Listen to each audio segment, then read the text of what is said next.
When my boss looked me dead in the eye and told me I was not qualified for the promotion I had essentially created, I did not argue.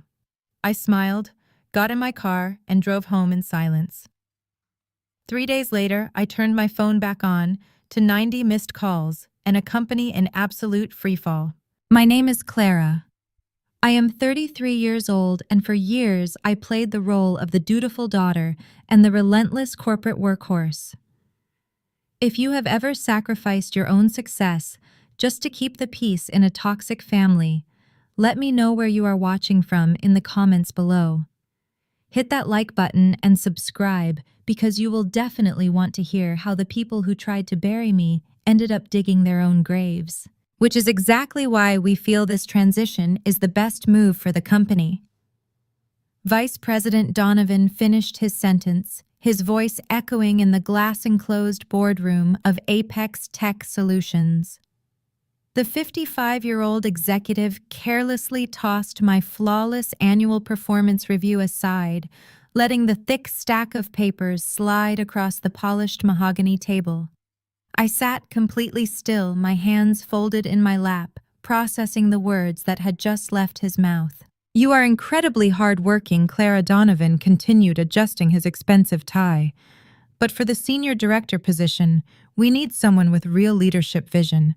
Someone who naturally commands a room. Therefore, the promotion is going to Jamal." I slowly turned my head to look at the man sitting across from me. Jamal, my 32-year-old brother-in-law, leaned back in his leather ergonomic chair. As an African-American man with a $1 million smile and a silver tongue, Jamal had always possessed an unearned arrogance that charmed exactly the wrong kind of people. He was a master at taking credit for other people's hard work, specifically my hard work. Over the past 2 years, I had covered his mistakes, fixed his broken reports, and quietly handled his client complaints, just to keep the peace at family dinners. Right now, that arrogance was on full display. He smirked at me, his eyes dancing with triumph. Click, click. The sound broke the heavy silence in the room. He was repeatedly clicking a black and silver pen. Not just any pen, it was a $500 Mont Blanc pen. The exact same pen I had purchased for him as a congratulatory gift 2 years ago when I personally pulled strings to get him hired at this very company. He had been unemployed for 6 months, and I had risked my own professional reputation to vouch for him. Now he was sitting across from me, stealing the promotion I had worked 70-hour weeks to secure. "Do not take it too hard, Clara," Jamal said, his tone dripping with fake sympathy. He leaned forward, resting his elbows on the table, trying to look like the authoritative leader he clearly believed he was.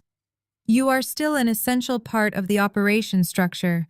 I am really going to need you to stay on my team to handle all those boring spreadsheets. You are so good at the tedious stuff." I did not cry.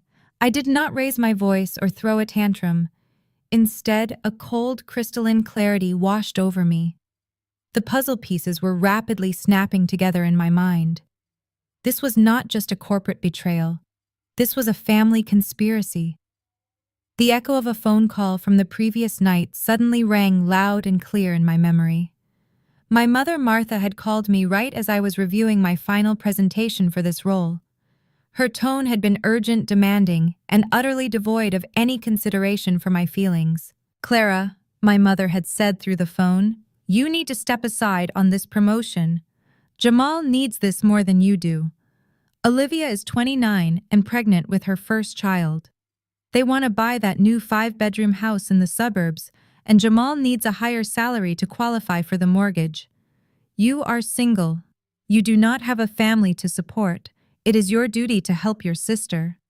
Family takes care of family." She had commanded me to sabotage my own career so her golden child daughter could have a perfect suburban life funded by a husband who could not even write a basic data query.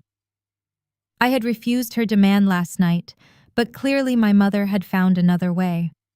She must have pressured Jamal to go behind my back to schmooze Donovan on the golf course to steal the role I had basically invented. They expected me to argue. They expected me to beg, or maybe offer to train Jamal while he took the credit and the massive salary bump. Donovan looked at me, expecting compliance. Jamal kept clicking that expensive pen, waiting for me to nod and accept my place in the shadows. Instead, I stood up. The movement was slow and deliberate.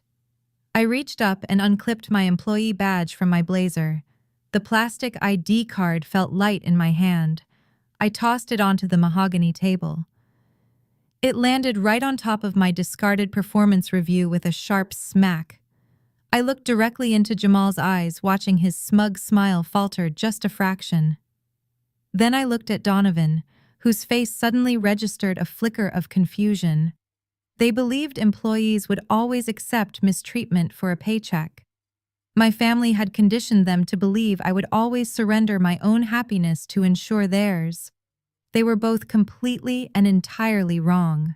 "Good luck with the spreadsheets," I said, my voice completely steady and chillingly calm. I did not wait to hear their empty excuses or backpedaling. I turned around, pushed the heavy glass door open, and walked away from that miserable room forever. I am out. The heavy glass door clicked shut behind me, sealing their stunned silence inside the boardroom.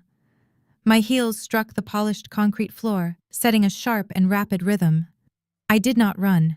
I walked with the absolute precision of someone walking away from a fire. "Wait." Jamal's voice hissed behind me. His leather shoes slapped loudly against the floor. I ignored him.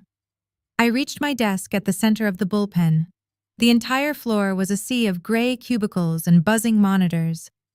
I grabbed a small cardboard box, a few framed photos, a favorite coffee mug, my ergonomic mouse. I started dropping them into the box. "Clara, stop this right now," Jamal whispered. His eyes darted around the room nervously. "You are making a huge scene. You are embarrassing the family. Are you listening to me?" Jamal grabbed the edge of my desk. "Mom is going to flip out if you do this. Olivia needs that house. You cannot just throw a tantrum and quit because you did not get your way. Stop packing and get back in that boardroom before Donovan decides to actually accept your resignation." I did not offer him a single syllable in response. He was losing control of the narrative. "What is going on out here?" Donovan boomed. The entire office froze. Donovan stormed out of the glass boardroom, his face flushed a dangerous shade of crimson. He marched down the center aisle. "You listen to me very carefully," Clara, Donovan shouted, pointing a thick finger directly at my face. "You do not just walk out of my office. You do not throw your badge on my table. If you walk out that door today, I will personally make sure you never work in corporate logistics again. I know every major player in this industry. I will make one phone call and your career is permanently over. You will be blacklisted from here to the coast." A heavy, suffocating silence blanketed the room. My coworkers stared at me with wide eyes, waiting for me to apologize, waiting for me to crumble under the weight of a powerful executive destroying my professional future. I did not flinch. I did not break eye contact. Instead, I reached for the one item on my desk that truly mattered: my personal laptop. I opened the sleek silver device and flipped the screen up. "What are you doing?" Jamal demanded, his voice trembling slightly. He tried to look at my screen, but I angled it away from him. I was executing a sequence I had prepared for months, just in case this exact scenario ever played out. Apex Tech Solutions handled billions of dollars in freight and shipping logistics, but their legacy software was a broken, tangled mess. For the past 3 years, the entire company had been running smoothly because of a proprietary back-end routing system. It was an advanced algorithm that automated the most complex supply chain issues, cutting delivery times in half and saving the company millions in operational costs. Donovan thought the corporate technology department built it. Jamal told everyone he managed it. The truth was entirely different. I built it. I coded it from scratch late at night on my own personal equipment on my own time. I owned the source code. I owned the intellectual property outright through a private business entity. I had merely granted Apex Tech a free revocable license to use it because it made my job easier and kept clients happy. My fingers danced across the keyboard. 10 keystrokes. That was all it took. I navigated to the administrative dashboard of the routing system. I clicked the master control panel. I initiated the revocation protocol. I deactivated the access keys connecting my private server to the Apex Tech corporate network. I watched the progress bar hit 100%. A small green checkmark appeared on my screen confirming the total disconnection. I closed the laptop with a satisfying snap and placed it carefully into my cardboard box. I placed my charger on top of the closed laptop. I arranged my items so nothing would spill or break during my drive home. I took one final look at the desk where I had sacrificed my time, energy, and mental health for ungrateful management and a brother-in-law who stole my achievements. The surface was now bare, reflecting the harsh overhead lighting. "You are making the biggest mistake of your entire life," Donovan sneered, crossing his arms over his chest, completely unaware of the digital bomb I had just detonated. His face was twisted in anger, furious that his public display of power was not getting the submissive reaction he demanded. He thought I was throwing away a steady paycheck. He had no idea I was walking away with the keys to his entire operational kingdom. I picked up the box. It weighed almost nothing. I turned to face Jamal, who was standing frozen in my workspace. His arrogant posture had vanished, replaced by a rigid stiffness.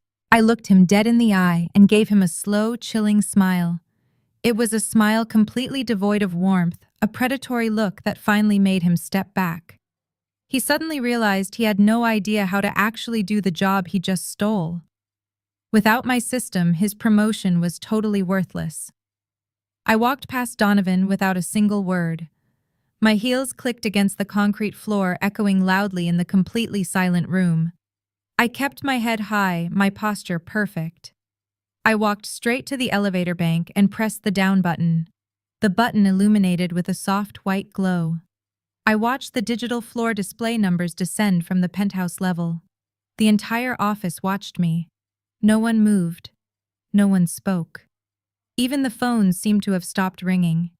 The soft chime of the elevator arriving sounded incredibly loud in the heavy quiet. The polished metal doors slid open. I stepped directly into the elevator. I turned to face the bullpen as the heavy metal doors glided shut, cutting off my view of Donovan's red face and Jamal's panicked stare. The descent took exactly 40 seconds.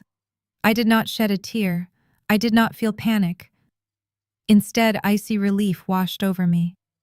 For years, I had carried the immense weight of my family's unreasonable expectations, breaking my back to keep the peace, while they eagerly handed my hard-earned achievements to my brother-in-law. That crushing weight was finally gone.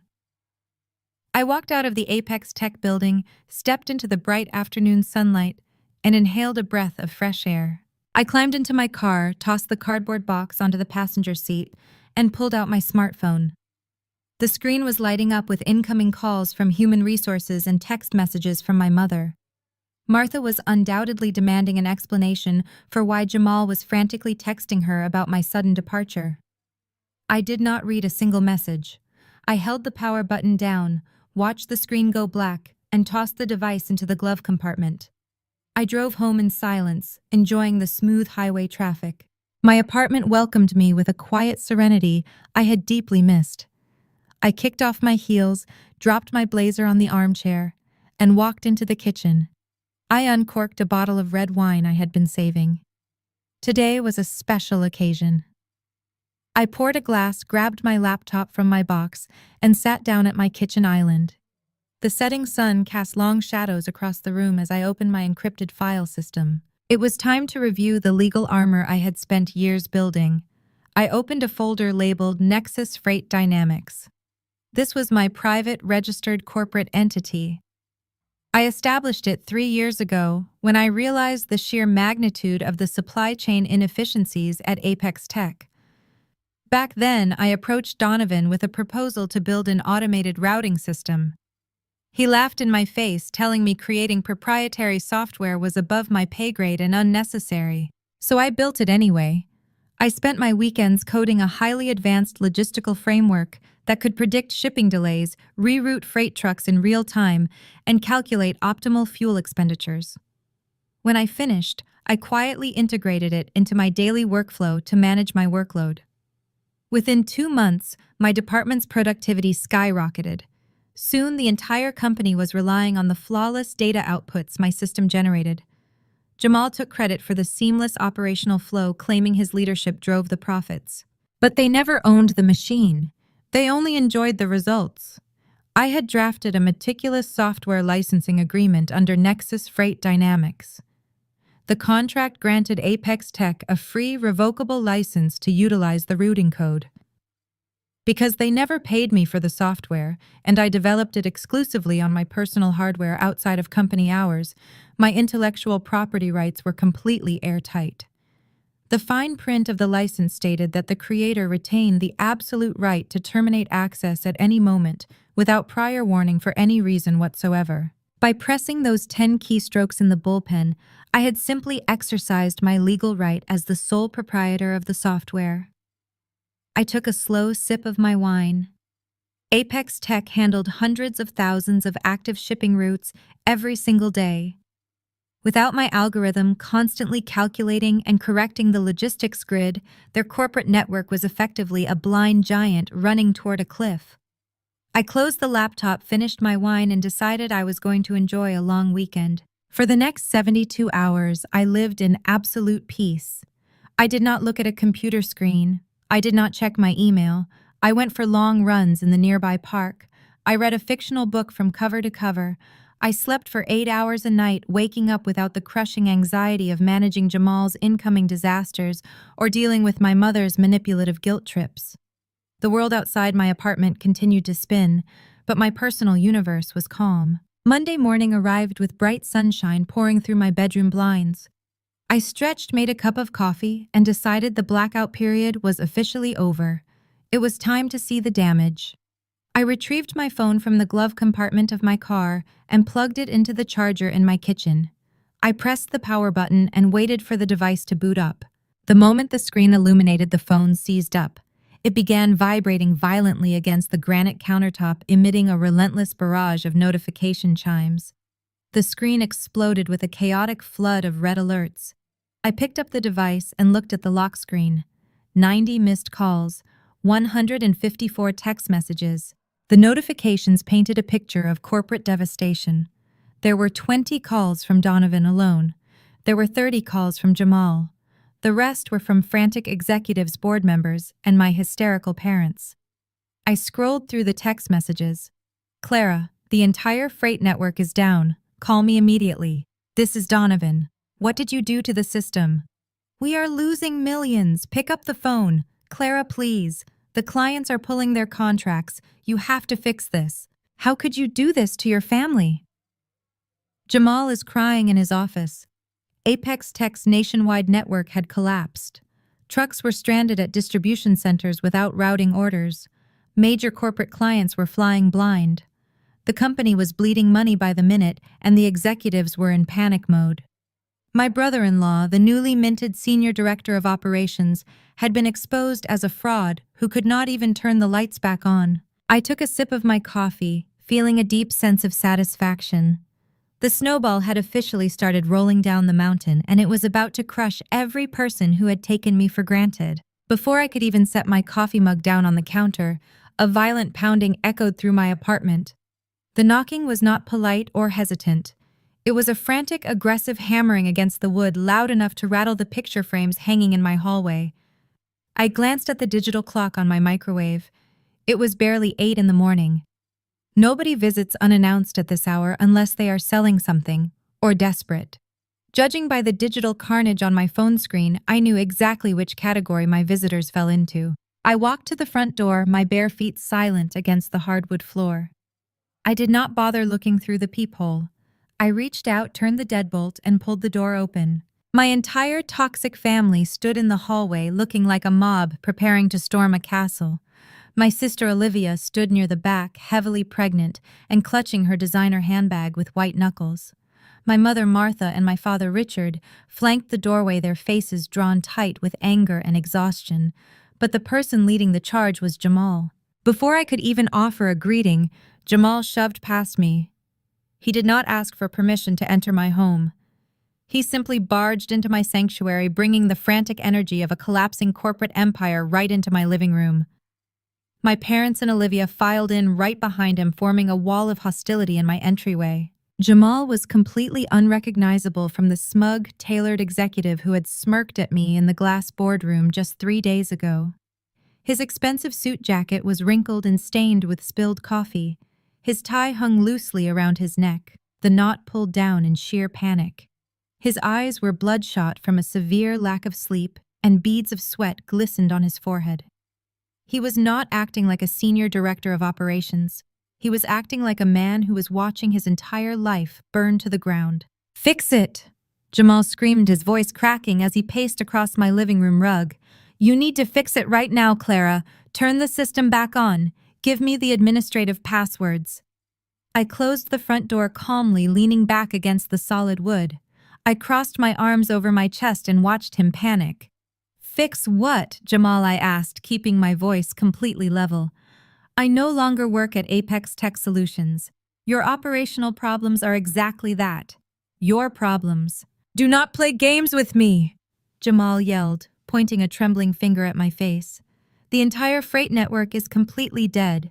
We have thousands of trucks sitting idle at distribution centers across the country. Drivers cannot get their routing assignments. Warehouses cannot process their incoming inventory. The automated dispatch software is demanding an encryption key that nobody in the entire technology department possesses. You changed the master passwords and locked us out." I watched his chest heave as he struggled to catch his breath. The sheer terror in his eyes was almost beautiful to witness. He had spent years riding on my coattails, pretending my hard work was his own brilliant strategy. Now faced with an actual technological crisis, the newly minted senior director was completely helpless. "The Vanguard logistics accounts are failing." Jamal continued, his voice rising in pitch. "Vanguard is our biggest client. They move millions of dollars in freight every single day. Their regional managers have been calling my personal cell phone since Friday night, demanding to know why their entire supply chain is paralyzed. If we do not restore the routing system by noon today, Vanguard is going to pull their contract. If they pull their contract, Apex Tech goes bankrupt. Do you understand what you have done? Hand over the administrative passwords right now." He lunged forward, stopping just inches from where I stood. He tried to use his physical presence to intimidate me, a tactic he often used during family arguments to force compliance. But I did not shrink away. I did not lower my gaze. I stood my ground, staring directly into his bloodshot eyes. "I do not owe you anything, Jamal," I said softly. "You wanted the leadership role. You wanted the title and the salary and the corner office. Well, congratulations. You got exactly what you wanted. Real leaders figure out how to solve catastrophic network failures. I suggest you head back to the office and start typing." Jamal let out a sound of pure frustration. "You are sabotaging my career out of jealousy." He spat the words at me, his face twisting with rage. "That is what this is all about. You are bitter because Donovan finally recognized my talent. You are throwing a massive destructive tantrum because you could not handle losing the promotion to a better candidate. You locked the system just to make me look bad in front of the executive board. You are trying to ruin my life because you are jealous." The accusation was so wildly disconnected from reality that I almost laughed. Jamal actually believed his own fabricated narrative. He truly believed he possessed talent completely, ignoring the fact that he was currently standing in my living room begging me to save a company he claimed to lead. His arrogance was breathtaking, but his desperation was palpable. He needed me to cave. He expected me to bow my head, apologize for causing a scene, and hand over the keys to my proprietary software just to restore the family peace. My mother stepped forward, placing herself between Jamal and me. She positioned herself as the ultimate family peacemaker, though her version of peacemaking always involved me sacrificing my dignity to appease my sister's husband. Martha looked at me with an expression of profound disappointment, the exact same look she used when I was a teenager to make me feel small and insignificant. She reached out and touched my arm, her fingers gripping my sleeve tightly. "Clara, please. Stop being so difficult," Martha continued. her voice dropping into that familiar, sickeningly sweet tone she always used when she was trying to manipulate me into submission. You know your brother-in-law did not mean any of those harsh things he just said. He is just under a tremendous amount of stress right now. You are family, Clara. You have to fix this system for him. I pulled my arm out of her grasp. I took a step back, breaking the physical connection she was trying to use to anchor her guilt trip. Richard stepped forward to fill the gap. He puffed out his chest, attempting to project the stern patriarchal authority he thought he still held over me. Listen to your mother, Richard demanded, his voice thick with condescension. You are acting completely out of line. We did not raise you to be this vindictive. Jamal is simply trying to do his job and provide for your sister. You should be helping him succeed, not throwing obstacles in his path just because your ego took a tiny bruise at work. Give him the passwords, apologize for this ridiculous stunt, and we can all move past this immediately. A tiny bruise, I repeated, my voice dropping to a dangerous whisper. I built the entire logistical framework that is currently keeping his company afloat. I handed him every report, every strategy, every single presentation that earned him that promotion. And you call my reaction a tiny bruise to my ego. You call my refusal to be a doormat vindictive. Martha threw her hands in the air, her face twisting into a mask of pure, unadulterated outrage. How can you be so selfish? She screamed, completely abandoning her sweet peacemaker persona. The veins in her neck strained as she pointed sharply at Jamal and Olivia. Jamal is the provider of this family. Olivia is pregnant. They are building a life, a real future, and you are trying to tear it all down because you are miserable and alone. It is just like when you refused to co-sign her car loan. You have always been obsessed with watching your sister fail. The air in the living room suddenly felt charged with electricity. The mention of that car loan was the exact weapon she had used against me for years, but this time it was a profound mistake on her part. I felt a cold, hard smile pull at the corners of my mouth. I stepped directly toward my mother, forcing her to look me in the eye. You mean the car loan you wanted me to pay using my community college tuition money? I asked, my voice slicing through the room like a freshly sharpened blade. My mother flinched, but I did not stop. You wanted me to empty the bank account I built by working back-to-back night shifts at a diner. You demanded I hand over every cent of my education fund so Olivia could buy a brand new luxury vehicle she could not afford. The tuition I paid for by working those night shifts while you and Dad bought Olivia a Mercedes in cash for her high school graduation. That car loan. Richard stepped in front of Martha, his face reddening. Do not speak to your mother that way, he barked. We provided a roof over your head. We gave you everything you needed to succeed. You gave Olivia everything she wanted, I corrected him swiftly, maintaining my absolute composure. You gave me a roof and an endless list of demands. You expected me to finance her lifestyle while I wore secondhand clothes and studied on the floor of a basement apartment. You built a pedestal for her and expected me to gladly lie down and be the stairs she stepped on to reach it. That dynamic is completely over. I will not finance Jamal's unearned corporate success the same way I refuse to finance Olivia's cars. Right on cue, Olivia let out a sharp, dramatic gasp. She stumbled backward, bumping into the wall, and immediately clutched her rounded stomach with both hands. Tears instantly flooded her eyes, spilling over her carefully applied makeup. Oh my God! Olivia wailed, her voice trembling with practiced fragility. The stress is too much for the baby. Jamal, it hurts. My stomach hurts so badly. Clara is doing this on purpose. She wants me to lose the house. She wants me to lose everything. Jamal rushed to her side, wrapping his arms protectively around her shoulders. He glared at me with absolute disgust, completely ignoring the fact that his own spectacular incompetence was the root cause of this entire situation.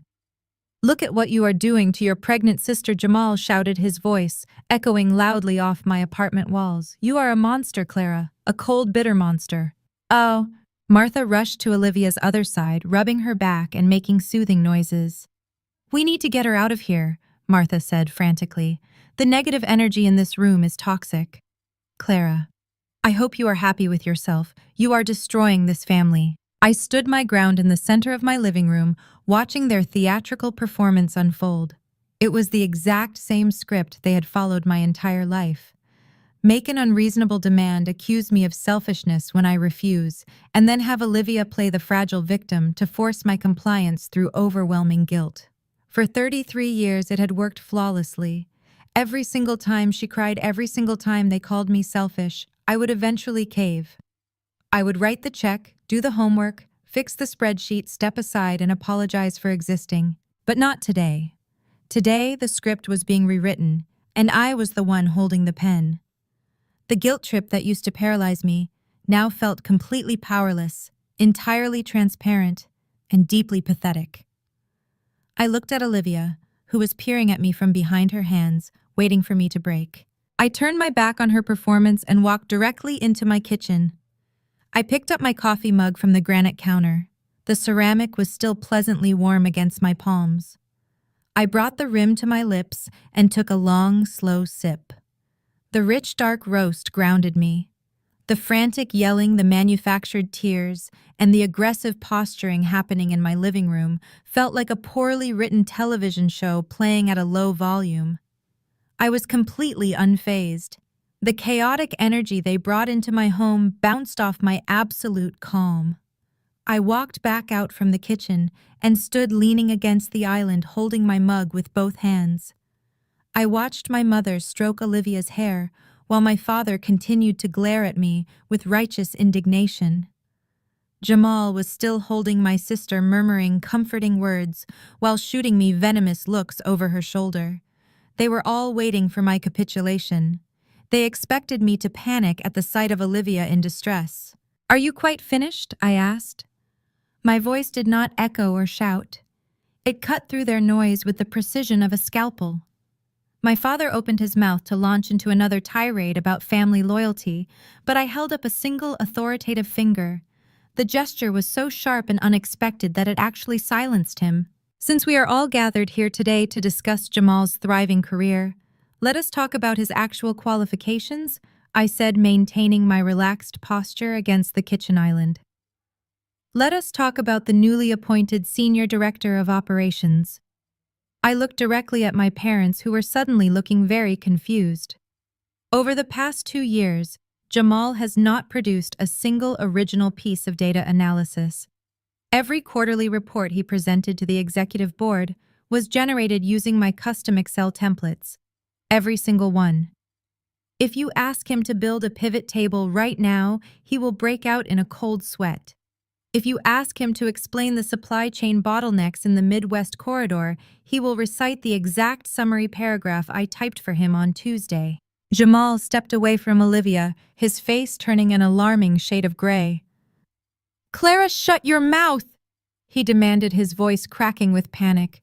He lunged forward slightly, but my father put a hand on his arm to stop him. Richard was looking at Jamal, then back at me, a flicker of doubt finally piercing his patriarchal arrogance. "He cannot manage logistics," I continued, my voice steady and unrelenting. "He does not know how to code. He does not understand the back-end routing architecture. He spent his days scheduling catered lunches and playing golf with Donovan while I managed the entire freight network from my cubicle. The only reason the Vanguard Logistics account stayed with Apex Tech is because I personally monitored their shipping routes every weekend. Jamal got the promotion because he is excellent at taking credit for my late nights. He is a phenomenal actor, just like Olivia. But acting does not fix catastrophic network failures. Acting does not reboot a paralyzed supply chain." "You are lying," Martha gasped, clutching her pearls in a gesture so dramatic it belonged on a stage. "Jamal is a brilliant executive. Donovan said so himself at the holiday party. You are just saying these horrible things to ruin his reputation because you are a spiteful person." I set my coffee mug down on the counter with a heavy thud. "I am not lying, Martha. I am explaining exactly why the company is currently bleeding millions of dollars. The system that runs Apex Tech does not belong to Apex Tech. It belongs to me." The living room went dead silent. The sound of city traffic humming outside my apartment window suddenly seemed incredibly loud. Richard frowned, his thick eyebrows knitting together in deep confusion. "What are you talking about?" Richard asked, his voice losing its aggressive edge. "You work for them. They own whatever you do at work. That is how employment works, Clara. Stop making up ridiculous stories to justify your behavior. I shook my head slowly, pitying his ignorance. I built the automated routing system on my own time. I wrote the source code on my personal laptop, sitting right here at this kitchen island on my weekends and evenings. Apex Tech never compensated me for development. I never signed an intellectual property transfer. 3 years ago, I legally registered a limited liability company. I filed the copyright and the patents under my private business entity. The software that Jamal claims to manage belongs entirely to my independent LLC. The word LLC dropped into the room like a heavy stone. My parents stared at me completely stunned. The concept that their quiet, obedient push over daughter had established a legal corporate entity and secured intellectual property rights behind their backs was entirely incomprehensible to them. They had spent their entire lives underestimating my intelligence, viewing me merely as a support system for Olivia and her husband. The realization that I was a business owner, a legal entity holding the keys to a corporate empire, short-circuited their entire worldview. Martha opened her mouth, but no words came out. Richard looked at Jamal, whose pale, terrified face confirmed every single word I had just spoken. Jamal knew I was telling the truth. He knew he had built his entire career on a foundation of sand, and I had just washed the sand away. I granted Apex Tech a free license to use my software, I explained, driving the final nail into the coffin. Because they never paid my LLC a single dime for the technology, that license was entirely revocable at my discretion. When Donovan insulted me and gave my job to a man who cannot even run a basic data query, I simply revoked the license. I logged out. I took my private property and I went home. I did not sabotage anything. I simply took back what rightfully belonged to me. Jamal stared at me, searching for an argument that did not exist. The crushing reality had finally penetrated his thick skull. He could not charm his way out of a missing source code. His operations were dead. Humiliation flooded his face, rapidly morphing into vicious rage. He lunged a step closer, his fists balled. "You think you are so smart?" Jamal spat, his voice trembling with terror and malice. "You think you can shut down a logistics network and walk away?" Donovan has already contacted the police. He has the corporate legal team drafting the lawsuit right this second. They are tracking your digital footprint. You are going to prison for corporate sabotage, Clara. You are going to be locked in a federal cell, and I am going to testify against you. They are going to ruin you financially. Jamal continued, pointing his finger at my face. They will drain your bank accounts. You will be paying restitution to Apex Tech Solutions for the rest of your miserable life. Give me the access keys right now, and I might convince Donovan not to press criminal charges. His threats were hollow. Jamal did not understand intellectual property law. Donovan was just a corporate bully. I felt profound pity looking at Jamal. He was a cornered animal barking at a concrete wall. Before I could dissect his empty legal threats, my father intervened. Richard stepped around my mother, his face a mask of grim determination. He completely ignored the fact that his son-in-law had just threatened me with federal prison. Richard only cared about preserving the illusion of his perfect family.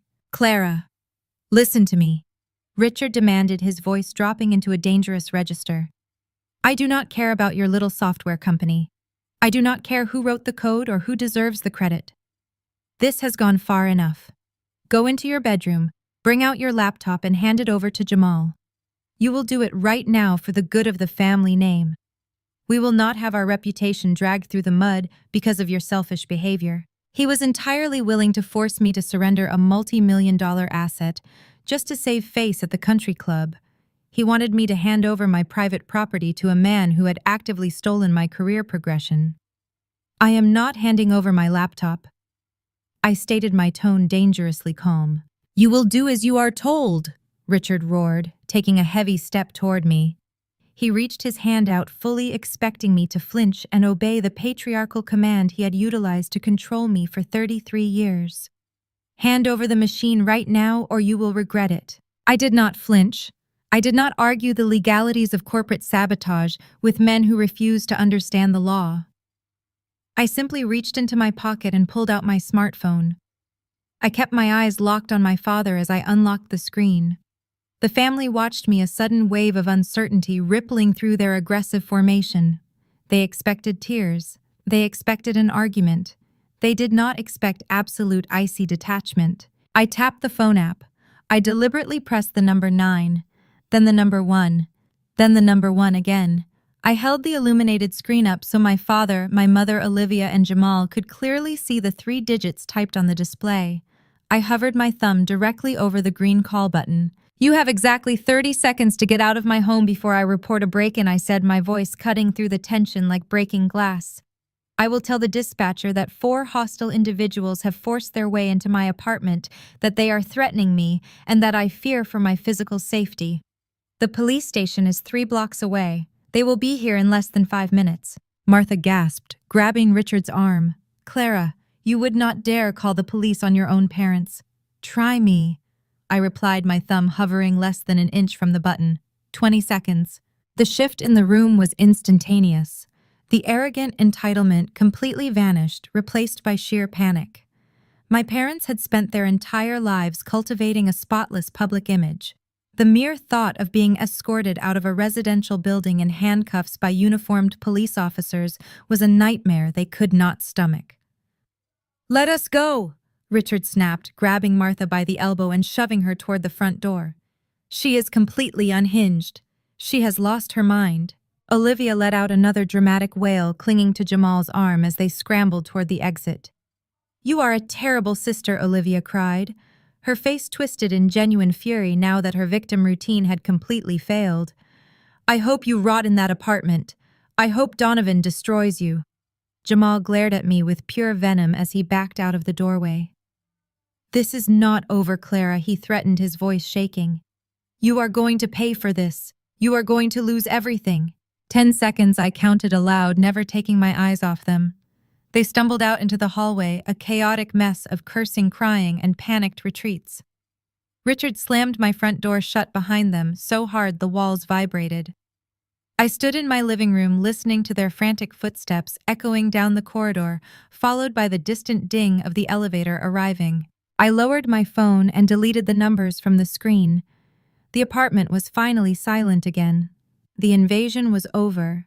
My family had shown me exactly who they were, and I had shown them exactly what I was capable of. I walked over to the front door, engaged the deadbolt, and fastened the security chain. I smiled, feeling a profound sense of victory. I was ready for war. I was absolutely ready for war. The very next morning, I stepped out of a cab in front of the Capitol Grill, an exclusively upscale steakhouse in downtown Chicago. This was the kind of restaurant where multi-million-dollar acquisitions were negotiated over dry, aged ribeyes and perfectly chilled martinis. I walked through the heavy mahogany doors, bypassing the crowded bar area, and let the hostess guide me to a secluded leather booth tucked away in the back corner. Waiting for me was Attorney Harrison. Harrison was a 60-year-old legal shark who specialized entirely in intellectual property and corporate litigation. He wore a custom-tailored navy suit and projected an aura of absolute, unshakable confidence. We had been quietly working together for 3 years, ever since I first realized the massive value of the code I was writing for Apex Tech Solutions. I slid into the booth across from him and immediately pulled a thick, crumpled envelope from my designer tote bag. "Good morning," Clara Harrison said, taking a slow sip of his sparkling water. "You look remarkably rested for a woman whose former employer is currently making national headlines for a catastrophic operational failure." I smiled and placed the envelope directly on the white linen tablecloth. "I slept a solid 8 hours," I replied, sliding the paper toward him. "But it seems Donovan and his legal team stayed up all night. A courier delivered this to my apartment building at 6 in the morning." Harrison picked up the envelope, pulled out the thick stack of legal documents, and adjusted his reading glasses. It was a formal cease and desist order from Apex Tech Solutions. The letter was packed with aggressive corporate jargon. It demanded the immediate surrender of all administrative passwords, threatened a massive civil lawsuit for breach of contract, and accused me of corporate espionage. I watched Harrison read through the aggressive demands.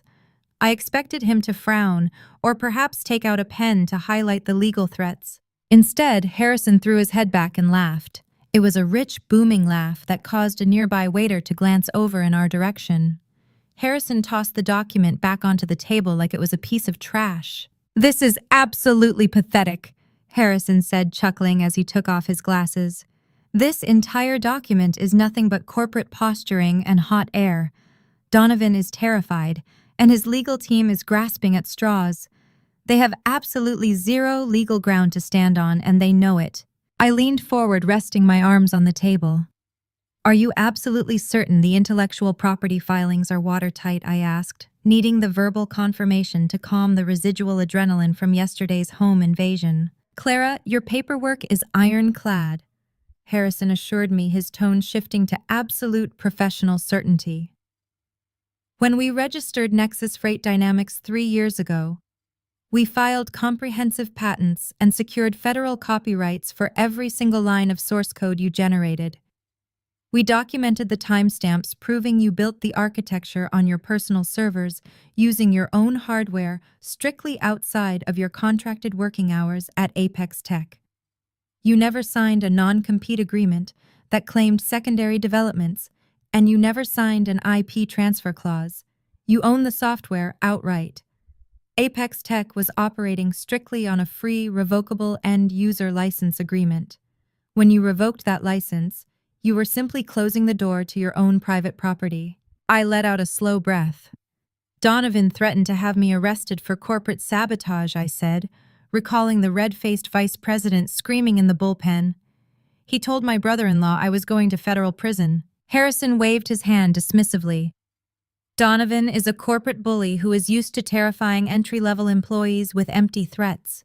Corporate sabotage implies you destroyed their proprietary property.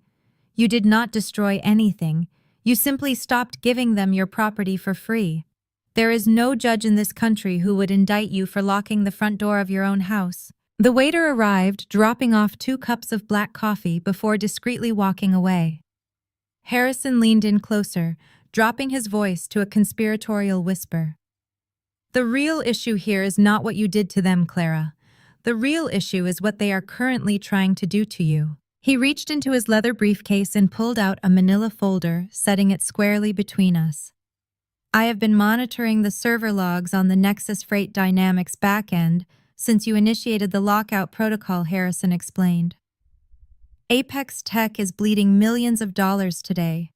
Their board of directors is panicking. Vanguard Logistics is threatening to pull their account. In their sheer desperation to turn the lights back on Donovan and your brother-in-law, have authorized their IT department to force their way into your software." I stared at him, my heart skipping a beat. "Are they trying to hack the system?" "They are actively trying to bypass your encryption," Harrison confirmed, tapping a printed spreadsheet showing thousands of failed login attempts originating from Apex Tech IP addresses. "They are running brute force attacks to crack your administrative passwords. They think if they can just break in and copy the source code, they can regain control of the freight network and claim you gave them access." I felt a cold smile stretch across my face. My toxic family and my arrogant boss were so blinded by their own entitlement that they were walking straight into a massive legal trap. "They do not realize what they are actually doing," I said quietly. "Exactly," Harrison grinned, his eyes gleaming with the thrill of a legal kill.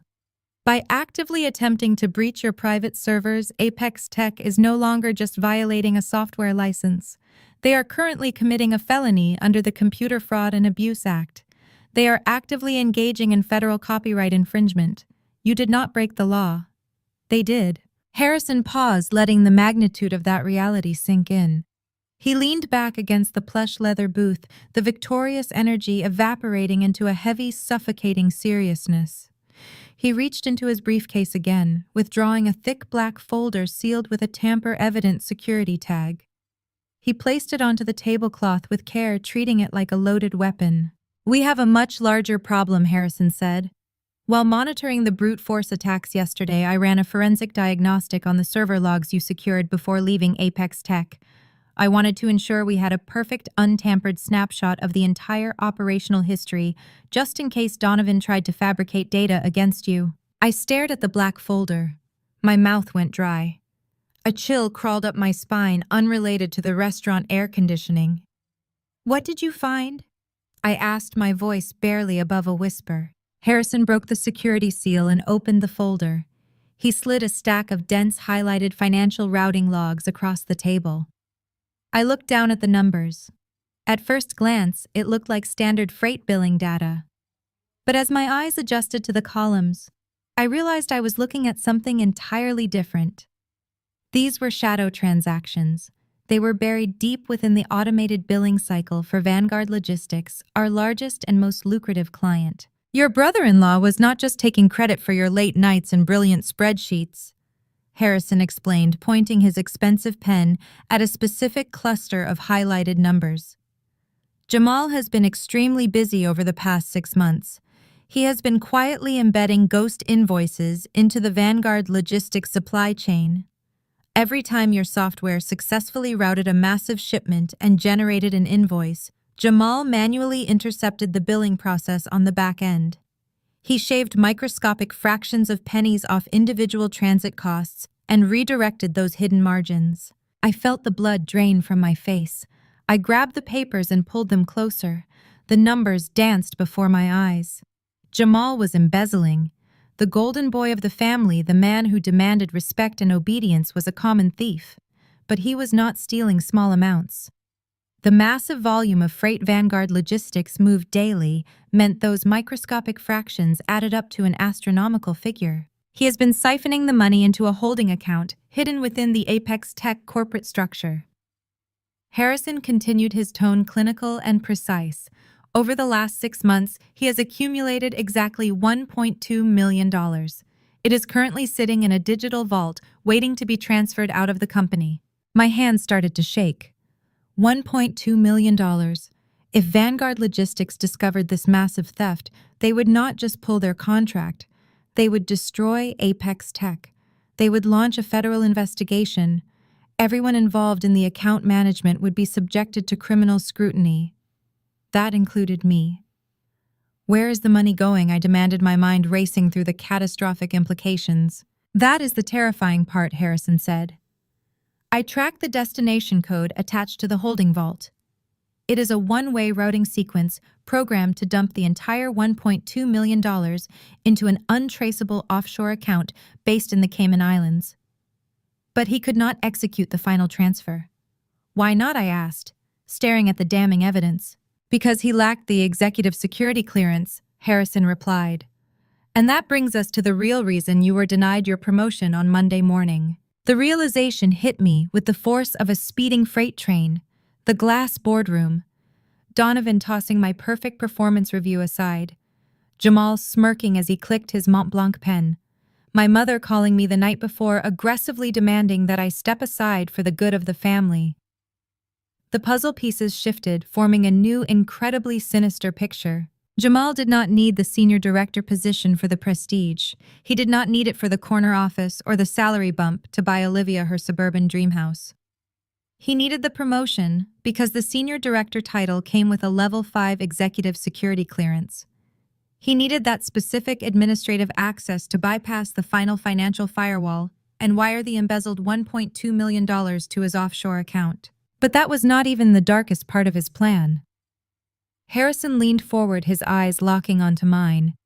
He knew the missing funds would eventually be flagged during the annual corporate audit.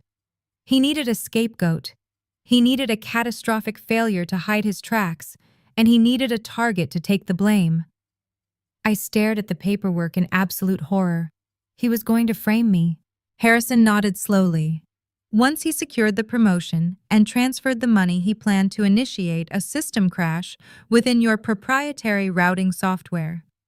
He was going to use his new administrative clearance to inject malicious code into the Vanguard Logistics billing grid. He was going to manufacture a massive financial glitch and point the finger directly at the original developer. You. My breath caught in my throat. My family had conspired to hand my career to a man actively planning to send me to prison. My mother had unknowingly, or perhaps knowingly, pushed me toward the edge of a cliff to protect a criminal. Jamal had sat in my living room yesterday, holding my pregnant sister, acting like a victim, while actively working to destroy my entire existence. "You were supposed to be the sacrificial lamb," Harrison stated very softly. "When the auditors found the missing money, Jamal would have testified your software failed. You would have faced federal charges completely alone." The sheer magnitude of his evil plan finally crystallized in my mind. My unexpected departure had accidentally trapped him. By logging out, I froze his money and blocked his escape route. Jamal was not panicking over logistics. He was terrified of facing decades in a federal prison cell without me. The revelation hung in the air of the upscale steakhouse, thick and suffocating. Jamal was not panicking over logistics. He was terrified of facing decades in a federal prison cell without me. I sat completely motionless, staring at the financial logs on the table. My own brother-in-law had planned to destroy my life to finance his greed. My mother had actively pushed me toward the slaughterhouse. A sharp vibration broke the heavy silence. My smartphone buzzed against the white tablecloth. I looked down. The screen illuminated with a new notification. It was a high-priority email alert forwarded from my personal inbox. The sender was Vice President Donovan. The subject line was written entirely in capital letters, demanding my immediate attention. It read, "Urgent mandatory board appearance." I unlocked the screen and opened the message. Harrison leaned forward, his professional curiosity piqued, as he watched my eyes scan the text. The email was a masterpiece of corporate intimidation. It abandoned any pretense of professional courtesy. Donovan bypassed standard human resources protocols and went straight for the jugular. He addressed me with cold formality. "Clara," he wrote, "due to the catastrophic nature of your unauthorized departure and the subsequent failure of the operational grid, I am officially mandating your appearance at an emergency executive board meeting tomorrow morning at exactly 8. You will report directly to the primary glass boardroom. Do not be late." I read the next paragraph aloud, letting Harrison hear the desperation bleeding through Donovan's aggressive corporate speak. "We are facing unprecedented client fallout," I read, keeping my voice steady. "The CEO of Vanguard Logistics, Mr. Maxwell, is currently flying out here on his private jet to personally address this outage. He will be present in the boardroom tomorrow morning. Apex Tech Solutions cannot afford any further delays." I scrolled down to the final paragraph. This was where Donovan laid his cards on the table. This was the ultimatum. "Therefore, we are offering you a one-time resolution to mitigate the damage you have caused. You will arrive tomorrow morning with your laptop. You will restore full operational access to the routing software immediately. Furthermore, you will sign a legally binding transfer of intellectual property rights, relinquishing any claims your private entity holds over the system architecture. You will surrender the code to Apex Tech Solutions entirely. If you comply with these terms, we are willing to handle your abrupt departure and the resulting network disruption internally. If you fail to appear, or if you refuse to sign the transfer documents, we will immediately contact federal authorities. We will press maximum charges for corporate espionage, theft of company property, and intentional sabotage. We have the legal resources to ensure you spend the foreseeable future behind bars.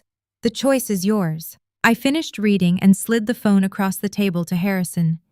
He picked it up, adjusted his reading glasses, and scanned the text himself. Instead of looking concerned, a wide, predatory grin spread across his face. He chuckled softly, shaking his head in sheer disbelief.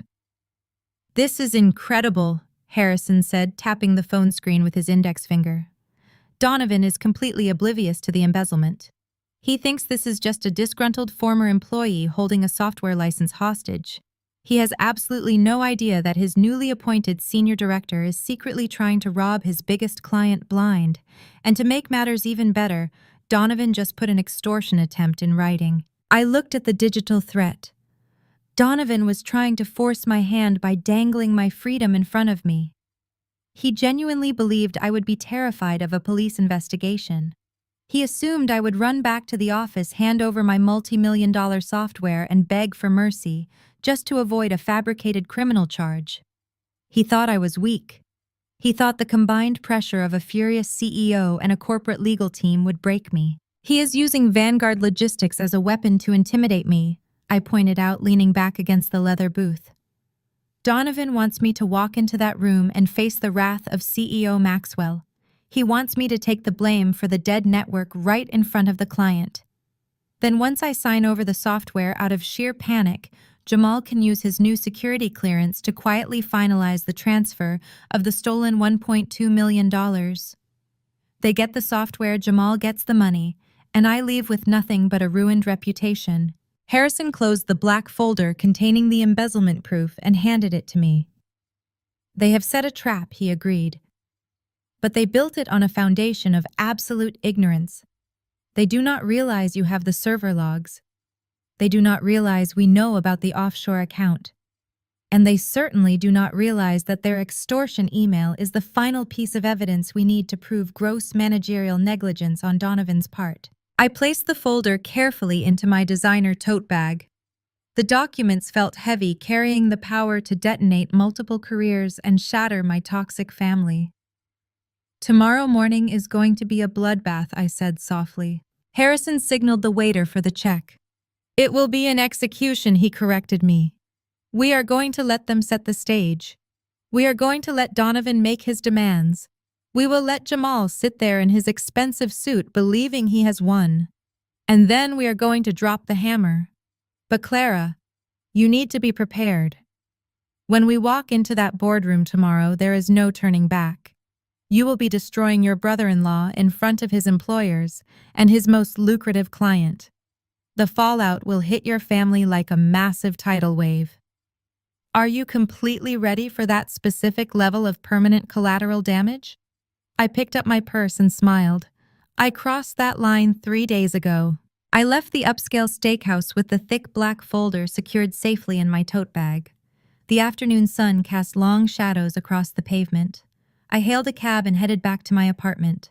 The adrenaline from my meeting with Harrison was still thrumming in my veins, sharp and electric. I needed to prepare. I needed to build the execution block. As I unlocked my front door and stepped into the quiet sanctuary of my living room, my smartphone vibrated in my pocket. The screen displayed an incoming call from my father. Richard was calling. I considered ignoring it, but a morbid curiosity compelled me to answer. I swiped the green icon and brought the phone to my ear. I did not say hello, I just waited. Clara, sweetheart. Richard began, his voice dripping with a soft, manufactured warmth I had not heard since I was a little girl. It was the exact tone he used when he wanted to convince a difficult client to sign a bad contract. I am so glad you picked up. Your mother and I have been worried sick about you. We know tensions ran high this morning, but we want to help you fix this before things get out of hand. I walked into my kitchen, set my bag on the counter, and remained completely silent. Listen to me. Richard continued, dropping his pitch to sound like a deeply concerned patriarch. Donovan is furious, but he is a reasonable man. Jamal has been pleading your case to him all afternoon. If you just go into the office tomorrow morning, apologize for your emotional outburst, and give Jamal the administrative passwords, this will all blow over. Jamal is even willing to talk to human resources. He thinks maybe he can let you be his assistant again. You can keep your benefits, Clara. Just do the right thing. Do not ruin your sister's life over a moment of foolish pride. The sheer audacity of his proposal was breathtaking. He wanted me to grovel before a man who was actively trying to send me to federal prison, all so I could serve as his subordinate. Richard was trying to wrap a corporate execution in the warm, fuzzy blanket of family loyalty. You are asking me to hand over my private company so Jamal can pay for a suburban mortgage, I stated flatly. I am asking you to be a decent sister. Richard snapped, his soft tone cracking for just a fraction of a second before he reined it back in. Clara, please, do not force us to watch you destroy your own life. I am not destroying my life, I replied, my voice devoid of any emotion. I am destroying his. I pulled the phone away from my ear. ignoring my father's sudden sharp intake of breath. I tapped the red button to end the call. Without a second thought, I navigated to his contact profile, scrolled to the very bottom of the screen, and selected Block Caller. I did the exact same thing for Martha, Olivia, and Jamal. The lines of communication with my toxic family were officially and permanently severed. I would never listen to their manipulative lies again. I turned my attention to the dining table. I retrieved a massive, heavy-duty binder I had purchased on my way home. I hooked up my high-speed laser printer and opened my encrypted laptop. The night outside grew dark as I began assembling the guillotine. I printed out exactly 500 pages of pristine, irrefutable evidence. The printer hummed steadily for hours, spitting out stack after stack of paper. I started with the intellectual property certificates, placing the federal copyright registrations into clear plastic sleeves at the very front of the binder. Next came the software licensing agreement, specifically highlighting the termination clauses I had legally exercised. Then I moved on to the dark twist Harrison had uncovered. I printed out the shadow transaction logs showing the microscopic fractions of pennies Jamal had siphoned from Vanguard Logistics over the last 6 months. I printed the digital signature verification, tying those specific terminal commands directly to Jamal's corporate credentials. Finally, I printed the destination routing codes, clearly displaying the offshore holding account in the Cayman Islands, waiting to receive the embezzled $1.2 million. I organized every single page with color-coded tabs, creating a devastatingly clear narrative of fraud, gross managerial negligence, and intellectual property theft. By the time I snapped the massive metal rings of the binder shut, it was past midnight. The thick black binder weighed nearly 10 heavy pounds. It was a physical manifestation of my vindication. There was only one task left to complete before the sun came up. I opened a secure browser window and bypassed the standard corporate directories. Using a backdoor contact registry I had maintained for server emergencies, I pulled up a highly confidential phone number. It was the direct personal cell phone line for Maxwell, the chief executive officer of Vanguard Logistics. I knew Maxwell was currently in a hotel suite downtown, having flown in on his private jet to deal with the Apex tech crisis. I dialed the number. The phone rang twice before a deep, authoritative voice answered. "This is Maxwell speaking." "Mr. Maxwell," I said, keeping my voice incredibly steady and professional. "My name is Clara. I am the sole owner and developer of the Nexus Freight Dynamics routing architecture, the software that currently manages your entire supply chain." There was a sharp silence on the other end of the line. The CEO was listening. "I am scheduled to attend the emergency board meeting with Donovan at 8 o'clock tomorrow morning," I continued. "I am calling tonight to personally inform you that the network outage was not a glitch. It was a manual shutdown on my end to prevent a massive internal financial theft targeting your accounts. I have the evidence. I will see you in the boardroom tomorrow." The morning air was crisp as I stepped out of my car and walked toward the towering glass facade of the Apex Tech Solutions building. I carried the 10-pound black binder in my left hand. It felt exactly like a solid, heavy block of absolute justice. I swiped my temporary visitor pass at the front security desk. The guard, a man who had greeted me every single morning for 3 years, looked at me with wide eyes. He had clearly heard the rumors. The entire corporate campus was buzzing with a frantic, nervous energy. I stepped into the elevator and pressed the button for the executive floor. My reflection stared back at me from the polished metal doors. I wore a sharp, tailored charcoal suit and a pair of black stilettos. I did not look like a defeated employee coming to beg for her job. I looked like a corporate executioner. The elevator doors glided open with a soft chime. I walked down the long carpeted hallway, leading directly to the primary glass boardroom. I could see them all gathered inside before I even reached the door.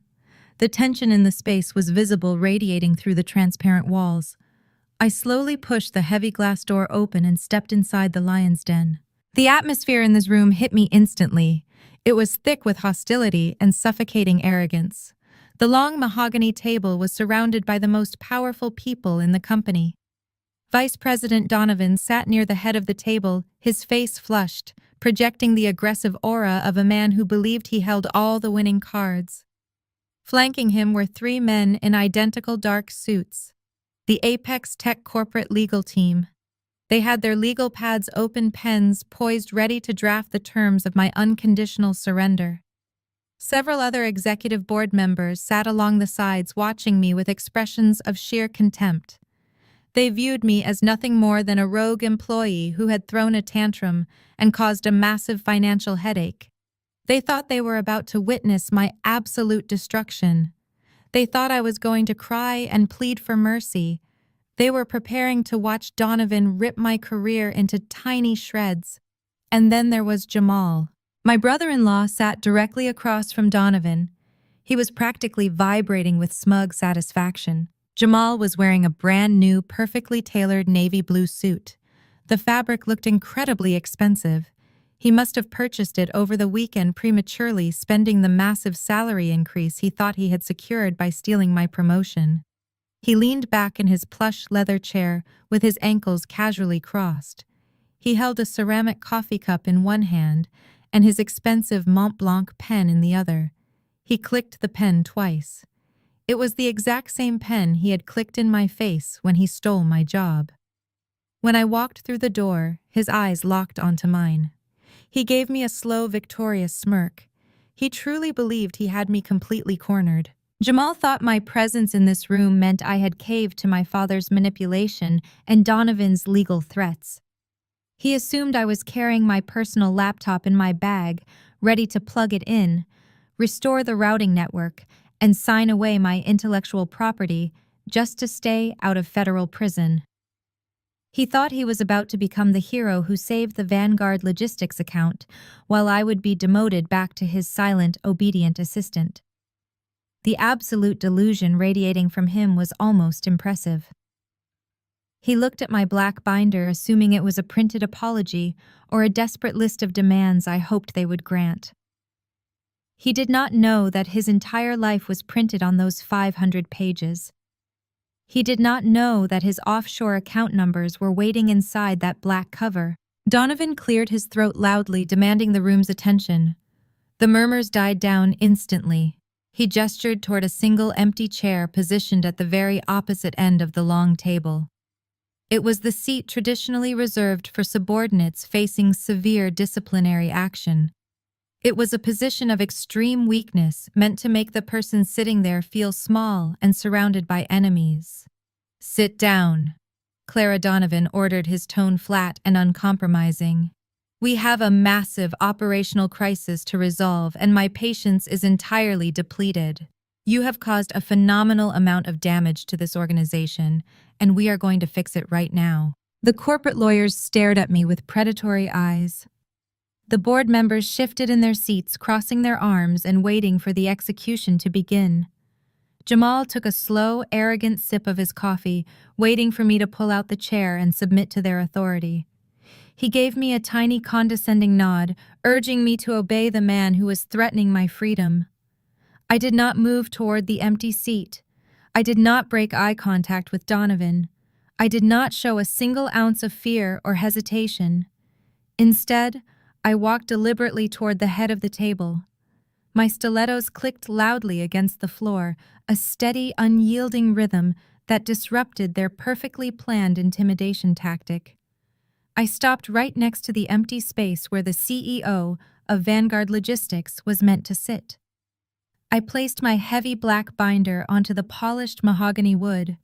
The loud, heavy thud echoed through the silent room, causing one of the lawyers to jump slightly in his seat. "I am not going to sit down," I stated, my voice echoing with absolute authority, "and I am not here to negotiate a surrender." I remained standing at the head of the table, looking down at the men who had planned to destroy my life. The vast room grew impossibly quiet as they realized I was not the victim they thought I would be today. Donovan stared at me, his face twisting into raw, unfiltered rage. He had expected a cowering, defeated woman to quietly pull out that empty chair and beg for her corporate life. My absolute refusal to play the submissive role shattered his illusion of control. He slammed his open palms flat against the mahogany wood, pushing himself up so he could lean over the table and try to tower over me. "You listen to me, Clara Donovan?" bellowed his voice vibrating against the glass walls. You do not get to dictate the terms of this meeting. You do not get to walk in here and play the defiant hero. You are nothing but a disgruntled, highly unprofessional former employee who threw a spectacular emotional tantrum because she lacked the maturity to handle constructive feedback. I kept my expression neutral, letting him exhaust his oxygen. Jamal sat back in his chair, a smug grin plastered across his face. He looked incredibly pleased to have the vice president doing his dirty work. The three lawyers flanked Donovan like obedient attack dogs waiting for me to crack. You are not just unprofessional, Donovan continued. You are a thief. You deliberately sabotaged our proprietary systems. You orchestrated a targeted cyber attack on a corporate network because you were jealous of your brother-in-law. You stole company assets, locked us out of our logistics grid, and caused massive financial hemorrhaging. Your stunt has cost Apex Tech Solutions millions of dollars in just 3 days. He was projecting his own failures onto me, twisting the narrative to match the lies he had spun for the board of directors. He needed me to be the unstable villain so he could mask his own spectacular managerial incompetence. He needed me to take the fall for promoting a man who could not even turn the servers back on. I did not interrupt him. I let him dig his own grave with every single word. Donovan reached into his leather portfolio and pulled out a thick stack of legal documents. He slapped the stack onto the table and pushed it forcefully across the polished wood. The heavy documents slid smoothly, stopping just inches from my hands. He then reached into his jacket pocket, pulled out a silver pen, and tossed it onto the papers. It clattered sharply against the silence of the room. This is a non-disclosure and intellectual property transfer agreement, Donovan stated, his tone shifting to cold extortion. It explicitly states that you acknowledge your actions were illegal. It transfers complete ownership of the routing software directly to Apex Tech Solutions. It strips you of any independent rights or future royalties associated with the back-end architecture. Furthermore, it contains an ironclad gag order prohibiting you from discussing this situation with anyone outside this room. I glanced down at the documents. The sheer audacity of his demand was humorous. He was trying to bully me into signing away a multi-million-dollar asset for absolutely nothing in return. Sign it, fix the network, and we won't have you arrested, Donovan demanded. That is the only deal you are getting today. You will plug your laptop into our mainframe right now. You will reboot the routing sequence and restore full administrative access to Jamal. Once the Vanguard Logistics account is stabilized and your signature is on that transfer agreement, we will decline to press federal charges. We will let you walk out with a clean record. If you refuse, I have the police waiting. You will be handcuffed, and Perp walked through the lobby. Jamal leaned forward. Just sign the papers, Clara, Jamal urged with fake sympathy. Donovan is being incredibly generous. Do not make this worse for yourself. Think about the family. Think about how devastated your parents will be when they see your mugshot on the evening news. Just give us the software and go home. The lawyers watched me intently, fully expecting me to reach for the silver pen. They assumed the threat of prison would override my common sense. They believed the psychological weight of this ambush would force my total surrender. I looked down at the silver pen. I did not touch it. I did not extend my hand. Instead, I grabbed the massive black binder I had brought. I hoisted it up and dropped it squarely onto the center of the mahogany table directly on top of Donovan's ridiculous legal contract. The heavy thud of the binder striking the table was incredibly loud. It sounded like a judge's gavel coming down. The sheer weight of my evidence crushed the non-disclosure agreement beneath it. The silver pen bounced off the table and clattered onto the floor. I placed my hands flat on top of the black binder and leaned forward, mirroring Donovan's aggressive posture. I looked directly into his eyes, watching his confident sneer falter for the first time. He stared at the thick binder, a sudden flicker of uncertainty crossing his features. You seem to be operating under a massive delusion, Donovan, I said, my voice soft but carrying clearly across the boardroom. You seem to think you hold the power in this room. You seem to think you have the legal high ground. You seem to think you can threaten me with federal prison for walking away with my private property. Donovan opened his mouth to shout another threat, but I cut him off. I am not going to sign your intellectual property transfer, I stated firmly. I am not going to restore your network access. I am not going to help Jamal fix a crisis he is too incompetent to understand. And I am absolutely not going to sit here and let you call me a thief when the real criminal is sitting right across from you wearing a suit paid for with stolen money. Jamal's smug smile vanished. The color drained from his face. He gripped his chair tightly. I opened the thick black binder, pulled out crisp color-coded documents, and walked deliberately around the massive mahogany table. I handed a thick packet to Donovan and slid identical copies directly in front of each corporate lawyer. They stopped glaring at me and started reading. The room was perfectly silent, except for the sound of turning pages. "Look at page 1, I instructed, my voice calm. "That is the federal copyright registration for the foundational architecture of the routing software you are currently trying to hack into. It was filed 3 years ago. Look at page 2. That is the official patent registration under Nexus Freight Dynamics, a private limited liability company where I am listed as the sole proprietor and chief executive officer." Donovan stared at this paper, blinking rapidly as he struggled to comprehend the legal jargon. He looked up at me, his face twisting with confusion and anger. "What is this garbage?" Donovan demanded. "You worked for us. We own everything you do." I shook my head slowly. "Turn to page 5, Donovan," I said. "That is my original employment contract with Apex Tech Solutions. You will notice my role was strictly defined as a data analyst. My contract contained absolutely no provisions for software development, no requirement to code proprietary systems, and 0 clauses claiming secondary intellectual property created outside of my designated working hours. I pointed to the highlighted section. "I built that routing system on my personal computer in my own apartment, using private resources. I did it because your legacy systems were prehistoric. Because I am a professional, I granted Apex Tech a free, revocable end-user license to streamline your operations. You never paid my company a single cent for development. You never offered a buyout. You simply took the results and handed the credit to Jamal." Jamal swallowed hard, his eyes darting toward the lawyers looking for someone to save him. The 3 men in dark suits were no longer looking at me with predatory confidence. They read the documents with mounting horror. The lead counsel ran his finger down the intellectual property certificates, checking the federal registration numbers. "And since you never paid for it," I continued, "that license remained conditional. When you handed my hard-earned promotion to a man who cannot write a basic macro, I exercised my legal right to terminate your access. I did not steal anything. I simply closed my own doors. Your current operational crisis is not my responsibility.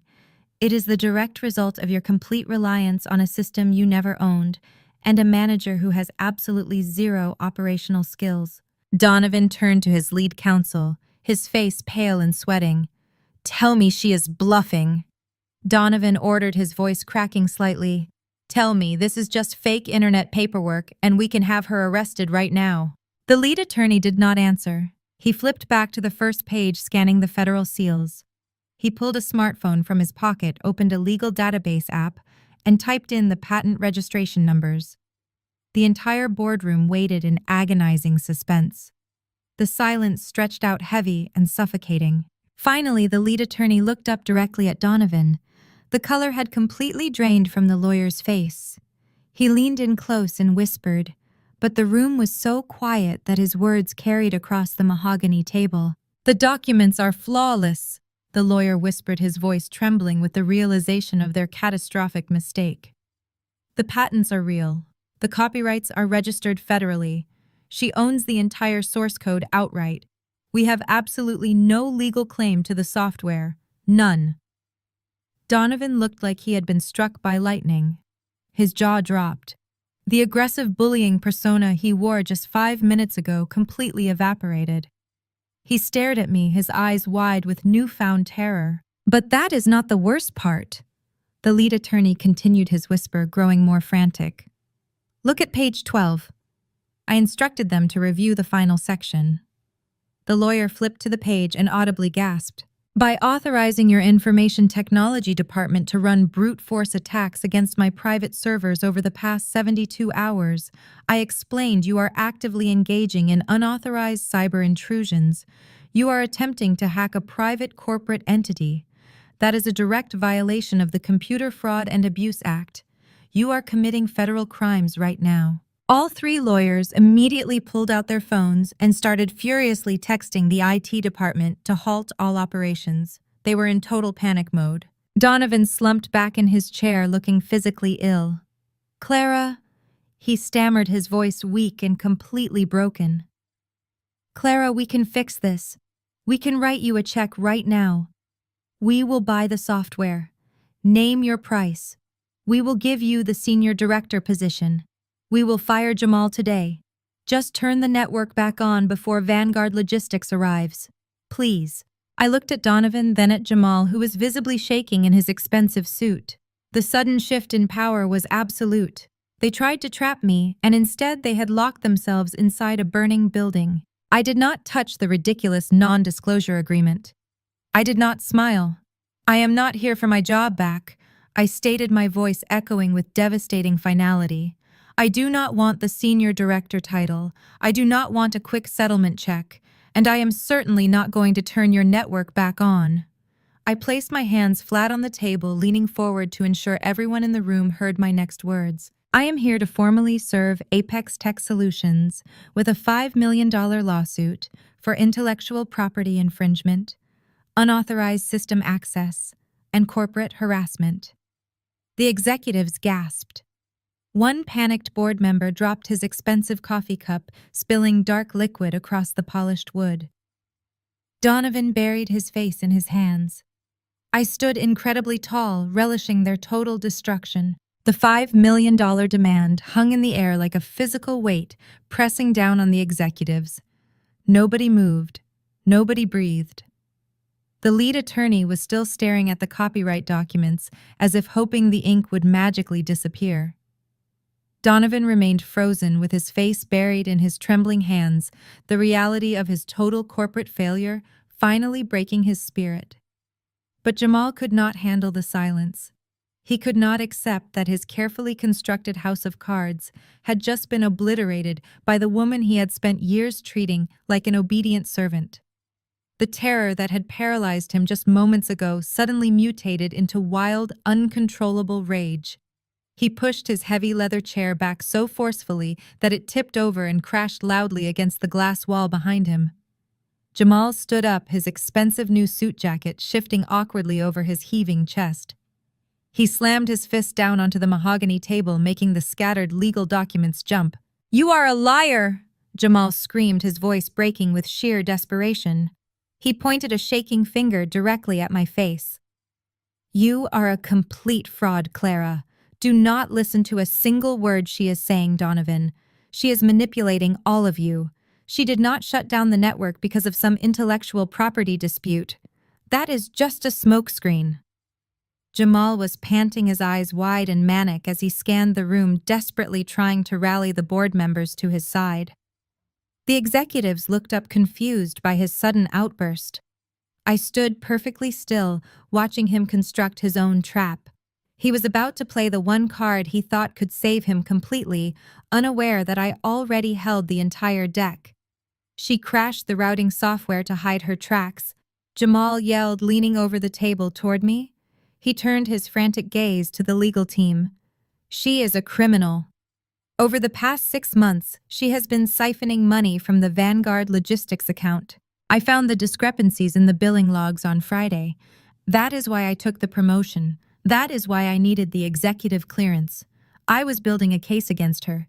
She stole over $1 million from our biggest client, and when she realized I was about to expose her, she locked the entire system down to destroy the evidence. She is trying to extort us for $5 million to cover up her own embezzlement. Do not let her walk out of this building. Call the police right now and have her arrested for grand larceny." The boardroom erupted into chaotic murmurs. Several board members gasped, whispering fiercely to one another. Donovan lifted his head from his hands, a sudden, desperate spark of hope igniting in his eyes. He desperately wanted to believe Jamal. He wanted a scapegoat so badly that he was willing to accept this absurd fabricated narrative without a single shred of proof. "You have been stealing from Vanguard." Donovan asked, his voice wavering between anger and relief. If this is true, Clara, you will never see the light of day. I did not defend myself. I did not shout back or deny his ridiculous claims. I just maintained my cold, steady gaze on Jamal. He was breathing heavily, a triumphant sneer slowly returning to his face. He thought he had outsmarted me. He thought his quick thinking had successfully shifted the target onto my back. He actually believed his lies were going to save him from federal prison. I checked the digital clock on the boardroom wall. It was exactly 8:15 in the morning. Perfect timing. Before Donovan could order the lawyers to contact the authorities, the heavy glass doors of the boardroom swung open with a sharp, commanding swoosh. The sudden movement instantly silenced the entire room. Every head turned toward the entrance. CEO Maxwell of Vanguard Logistics stepped over the threshold. He was a tall, imposing man in his late 50s wearing a sharp charcoal suit that radiated absolute authority. He did not look panicked about his paralyzed supply chain. He looked like a man arriving to witness an execution. Flanking him on his right side was my attorney Harrison, clutching his own leather briefcase and wearing a deeply satisfied smile. The dynamic in the room shifted so violently, it felt like the air pressure had plummeted. Donovan scrambled to his feet, nearly tripping over his own shoes in his haste to greet the most important client in Apex Tech history. Mr. Maxwell, Donovan stammered, smoothing his tie and forcing a wide, obsequious smile onto his pale face. "Thank goodness you are here early. Please come in and sit down. We were just getting to the bottom of this unfortunate network glitch. I assure you we have identified the rogue employee responsible for the disruption, and we are handling it with the utmost severity." Donovan practically lunged forward, extending his right hand to warmly welcome the billionaire executive. He expected a firm handshake and a moment of corporate solidarity. CEO Maxwell did not extend his hand. He did not even break his stride. He walked straight past Donovan, completely ignoring the extended hand, leaving the vice president standing awkwardly in the middle of the room. Maxwell did not look at the board members. He did not look at the legal team. His icy, furious gaze bypassed everyone and locked directly onto Jamal. Jamal stopped smiling immediately. The false confidence melted off his face, replaced by a sudden creeping terror, as Maxwell marched toward him with pure disgust. Jamal took a step backward, hitting the glass wall. The room held its breath, waiting for the storm to break. The most powerful man in the logistics industry was staring at a thief who had sealed his own doom. It was time to show him a real corporate execution. Everything aligned exactly as planned. The stage was set and his absolute destruction was unfolding. CEO Maxwell stood mere inches from Jamal, his presence radiating a quiet, dangerous fury that completely paralyzed the newly appointed executive. The silence in the boardroom was absolute. Nobody dared to breathe. Harrison broke the tension by walking briskly past the frozen legal team and approaching the central multimedia console. He pulled a slim black tablet from his leather briefcase and connected a high-speed cable directly into the primary projector hub. The massive screen at the front of the mahogany table instantly flared to life, casting a bright, harsh light across the faces of the terrified board members. Gentleman Harrison began, his voice commanding the absolute attention of every single person in the room. "My client Clara did not hack your systems. She did not sabotage your network to cover up a financial crime. She is not a disgruntled employee throwing a tantrum. In reality, my client is the only reason you are not all currently facing federal indictment for gross corporate negligence." Harrison tapped the screen of his tablet. A complex, highly detailed spreadsheet appeared on the projector. It was the exact same file I had shown him yesterday at the steakhouse, but now it was magnified for the entire executive board to scrutinize. The document clearly displayed the massive billing grid for Vanguard Logistics. Mr. Maxwell brought us in to conduct a quiet, independent forensic audit of his company's shipping invoices. Harrison explained smoothly, weaving the narrative we had carefully constructed to protect my intellectual property while exposing the true criminal. During that audit, we discovered a highly sophisticated, deeply buried algorithm siphoning microscopic fractions of pennies from every single Vanguard freight transaction over the past 6 months. Donovan turned completely pale. He looked at the screen, then at me, and finally at Jamal, who was currently trembling violently against the glass wall. The Apex Tech lawyers scrambled to open their own laptops, desperately trying to log into their internal auditing software to verify Harrison's shocking claims. Harrison tapped the tablet again. The screen shifted to a new document. This one showed a digital holding vault holding exactly $1.2 million. Next to the vault was a scheduled wire transfer protocol. The destination was an untraceable offshore banking account located in the Cayman Islands. The thief successfully accumulated over $1 million? Harrison continued, his tone sharp and relentless. But they ran into a significant logistical problem. They could not authorize the final offshore transfer without a Level 5 executive security clearance. They needed a massive promotion to finalize the theft. Harrison swiped to the final slide. It was a digital access log timestamped from late Friday night. It displayed a successful login attempt to the financial routing mainframe. Right next to the timestamp was a glaring, undeniable digital signature. It was a unique alphanumeric code tied directly to a specific corporate identity. This is the access log showing the exact moment the final transfer sequence was initiated, Harrison announced, pointing his pen at the projector screen. As you can clearly see, the digital signature belongs to the newly promoted Senior Director of Operations, Jamal. The entire boardroom erupted into chaotic gasps. Donovan stumbled backward, his chair scraping loudly against the floor. He looked at Jamal with a mixture of profound shock and absolute horror. The vice president realized he had personally handed the keys of the corporate treasury to an active embezzler. He had championed a thief while attempting to send the actual software developer to federal prison. Jamal opened his mouth to deny it, but no words came out. His chest heaved as he frantically searched the room for a friendly face. He found none. Maxwell glared at him with pure disgust, his arms crossed tightly over his chest. The Apex Tech legal team immediately shoved their chairs away from the table, physically distancing themselves from the exposed criminal to avoid any implication of complicity. As the reality of the situation crashed down upon the executives, a sudden movement outside the glass walls caught my attention. The elevators in the main lobby chimed loudly. The doors slid open in perfect unison. 6 individuals stepped out onto the executive floor. They did not look like corporate clients or standard office visitors. They wore sharp windbreakers and carried thick utility belts. They moved with coordinated tactical precision. They walked directly toward the glass boardroom. The man leading the group held up a badge, pressing the gold shield flat against the transparent wall for everyone inside to see. White-collar crime detectives. They had arrived exactly on schedule, summoned by the evidence Harrison had quietly forwarded to the federal authorities late last night. The sight of the badges shattered the final remnants of Jamal's arrogant facade. The reality of his impending incarceration hit him with devastating force. He realized his perfect plan had failed entirely. He was not getting the money. He was not keeping the promotion. He was not going back to his comfortable suburban life. Jamal's knees buckled. He collapsed onto the carpeted floor, his expensive new tailored suit bunching awkwardly around his shaking shoulders. The man who had strutted into this room acting like a king was instantly reduced to a weeping, pathetic mess.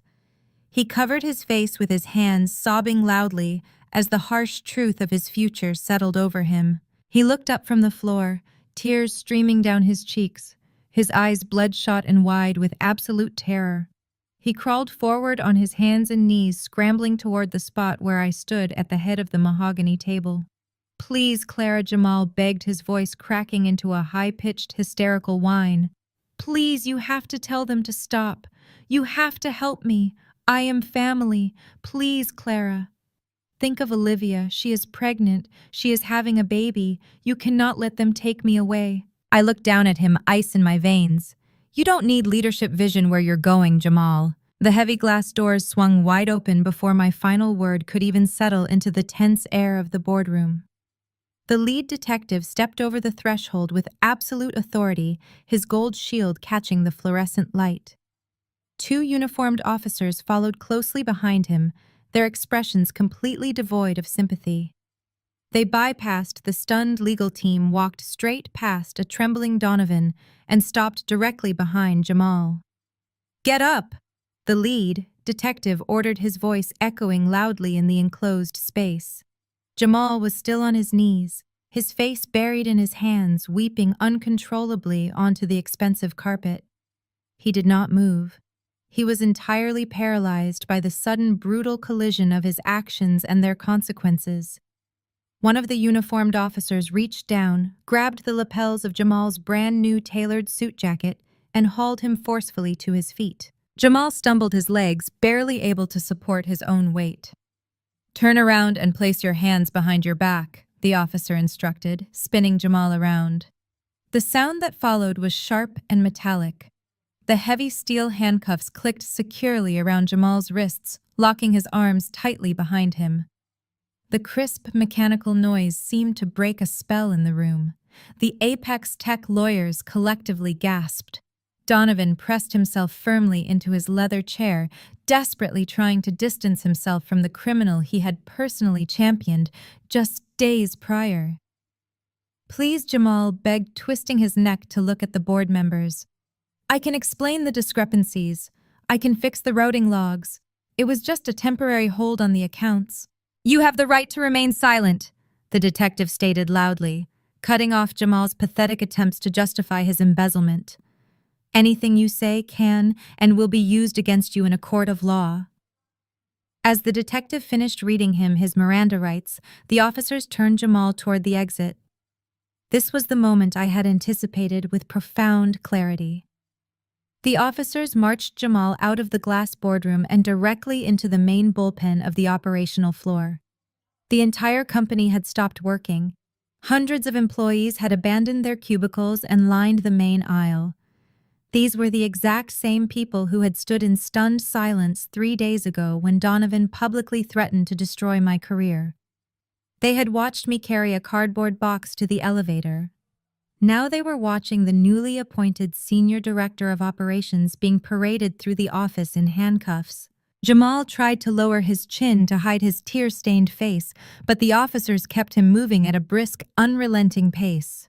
Whispers erupted across the floor like a wildfire. Cell phones were discreetly raised to capture the historic downfall of the most arrogant man in the building. His public execution was flawless, televised to his peers, his subordinates, and his rivals. The man who had stolen my achievements to secure a suburban mortgage was now heading to a concrete holding cell. I watched him disappear into the elevator bank, feeling the heavy burden of my family's toxic expectations vanish completely with him. Back inside the boardroom, the real corporate carnage was just beginning.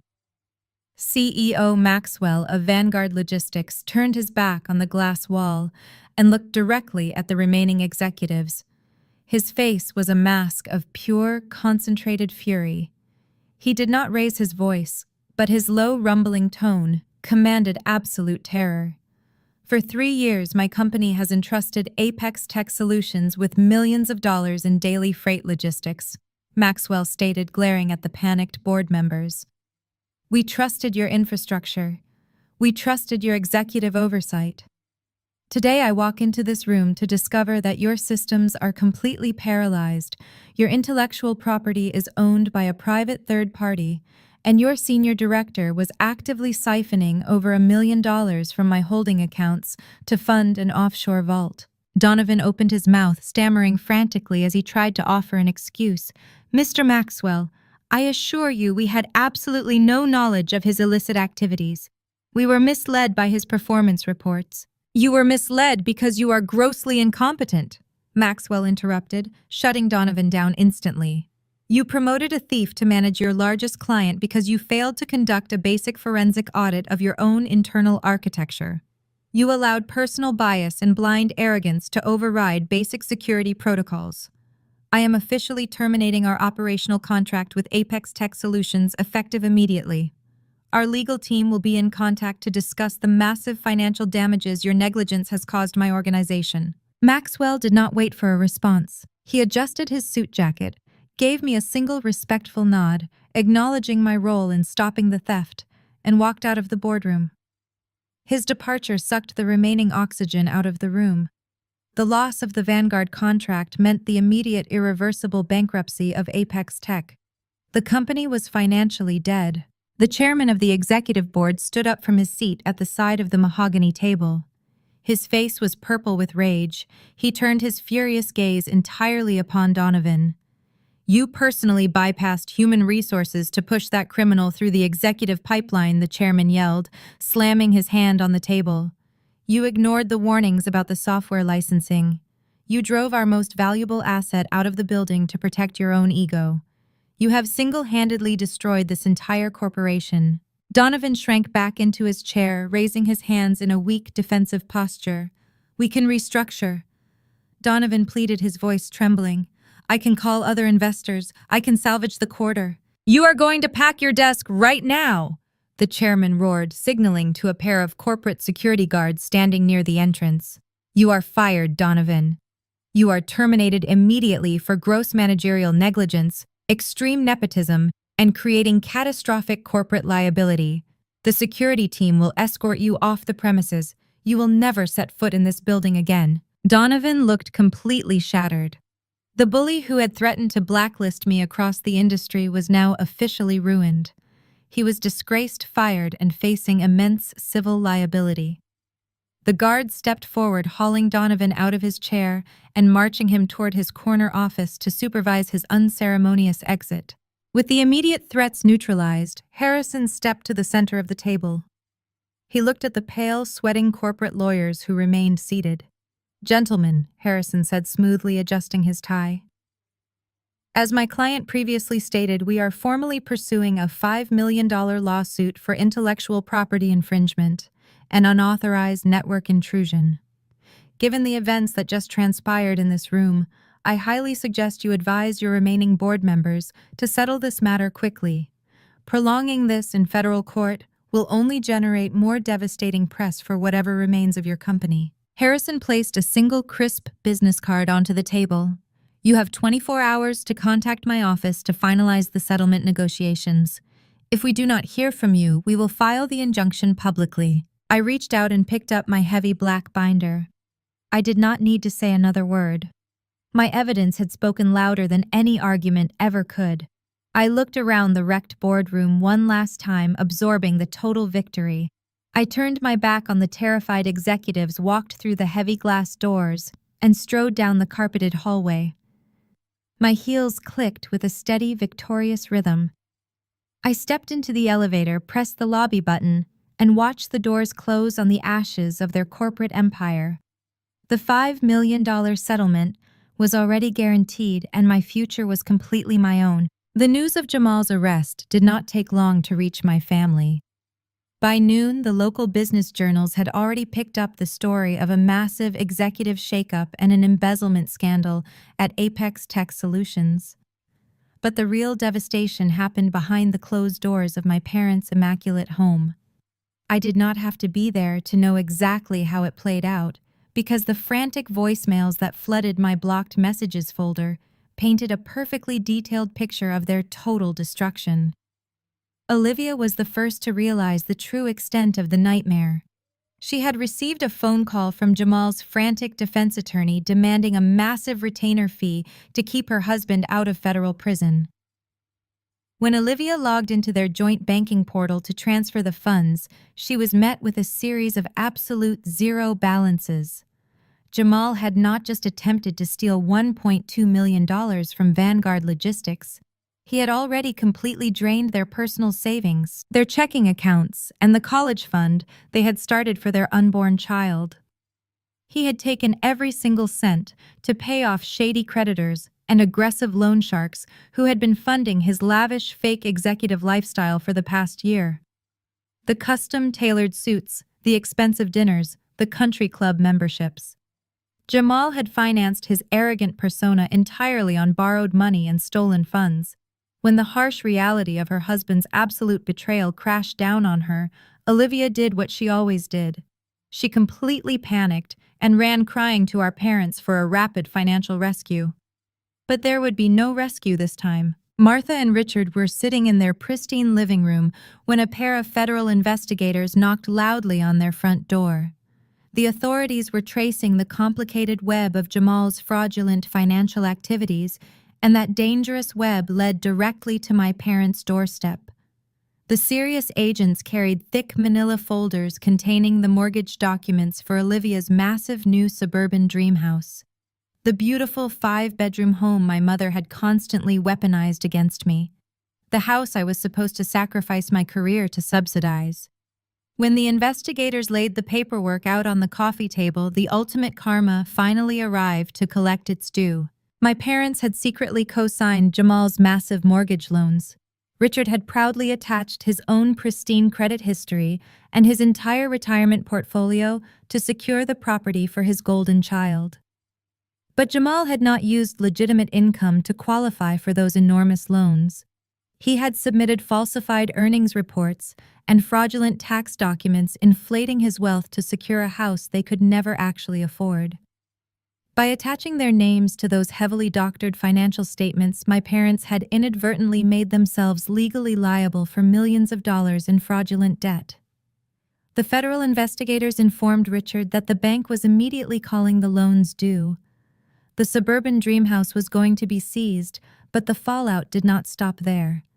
Because they had co-signed on loans secured by federal fraud, the bank had successfully petitioned to freeze my parents' personal assets. Their retirement accounts, their investment portfolios, and the massive equity in their own home were completely locked down pending a federal financial investigation. They had literally wagered their entire life savings on Jamal's unearned success, and they had lost absolutely everything in the span of a single morning. The magnificent illusion of the perfect family had been entirely shattered. Olivia was no longer the successful, pampered suburban wife preparing for a beautiful baby. She was the terrified spouse of a convicted felon facing imminent eviction and total bankruptcy.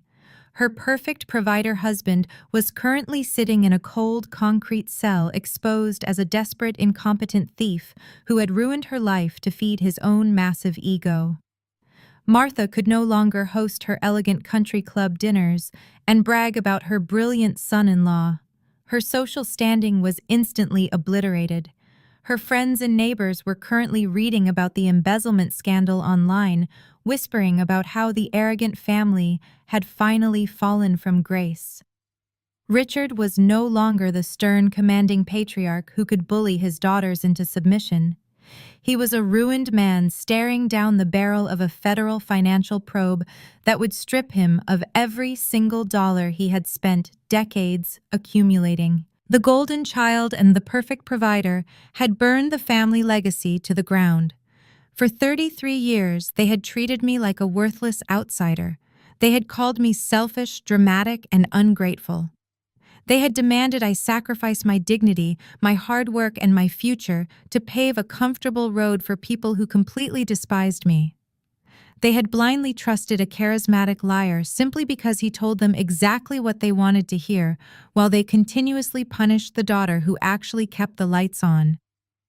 Now the heavy consequences of their own toxic choices had finally arrived. I sat in my quiet, peaceful apartment, listening to the desperate blocked voicemails piling up on my phone. They were begging me for money. They were begging me to drop the intellectual property lawsuit so Apex Tech might lessen Jamal's charges. They were pleading for the very same daughter they had tried to destroy just 24 hours ago. I did not feel a single drop of sympathy. I felt only the clean, sharp edge of absolute justice. I poured myself a fresh cup of coffee, walked over to my window, and watched the city move below. The bustling traffic and towering skyscrapers looked completely different today. For the very first time in my entire adult life, I was no longer carrying the crushing weight of their expectations. I was entirely free from their manipulative demands and endless greed. I took a slow sip of the hot coffee, enjoying the absolute unbroken silence of my beautiful home. The war was finally over and I had won. My future was finally mine. 2 weeks later, my freedom took the form of an office suite on the 42nd floor of a downtown high-rise. CEO Maxwell had approached me the very next morning with an unprecedented offer. Vanguard Logistics provided the massive seed funding required to transition Nexus Freight Dynamics from a legal shield into a fully operational tech enterprise. I was no longer a hidden developer. I was the chief executive officer of my own highly capitalized company. I spent my days hiring top-tier engineering talent, designing advanced logistical frameworks, and looking out through windows that offered a panoramic view of the city skyline. I had completely isolated myself from the toxic wreckage of my past. Or so I thought. My private desk phone chimed softly. My executive assistant spoke through the intercom, her voice tight with distinct alarm. Clara. There are 3 individuals in the main reception area causing a significant disturbance. They bypassed the lobby security desk by following a catering delivery crew onto the elevator. They are aggressively demanding to see you. They claim they are your parents and your sister. I leaned back in my chair. I did not feel panic. I felt cold curiosity. Send them back to my office, I instructed. And please have the building security team standing by in the hallway. Less than a minute later, the frosted glass doors of my suite were shoved open. Richard, Martha, and Olivia stumbled into the pristine space. The contrast between my sleek corporate environment and their absolute desperation was jarring. They looked ravaged by the consequences of their actions. Richard wore a rumpled jacket, his usual commanding posture collapsed into a defeated slump. Martha had entirely abandoned her perfectly manicured country club aesthetic. Her hair was frizzy, and her face was lined with sheer exhaustion. Olivia trailed behind them, her face red and blotchy from crying, clutching her maternity blouse with shaking hands. They stopped in the center of the large room, their eyes darting nervously around the luxurious office before finally landing on me. I remained seated behind my expansive desk. I did not stand to greet them. I did not offer them a chair. I simply waited in absolute silence, forcing them to initiate the conversation they had so desperately forced upon me. Clara, please. Richard started, his voice cracking. He held his hands up. We know we have no right to be here. We know you blocked our numbers. But we simply had nowhere else to turn. The banks have frozen absolutely everything. The foreclosure process on our home has started. We cannot even afford to hire a decent defense attorney for Jamal. They are transferring him to a federal holding facility tomorrow morning. Olivia let out a loud, pathetic wail. She rushed forward, slamming her hands flat against my desk. You have to save him, Clara, she sobbed hysterically. You have to drop the intellectual property lawsuit against Apex Tech. Their corporate lawyers contacted us. They said if you withdraw the $5 million penalty, the company might have enough capital to survive. They said if the company survives, they might drop the severe corporate espionage charges against Jamal. You can keep him out of federal prison. You have to do it for your niece.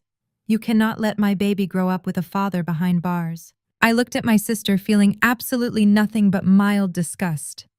She was still trying to weaponize her pregnancy to force my compliance.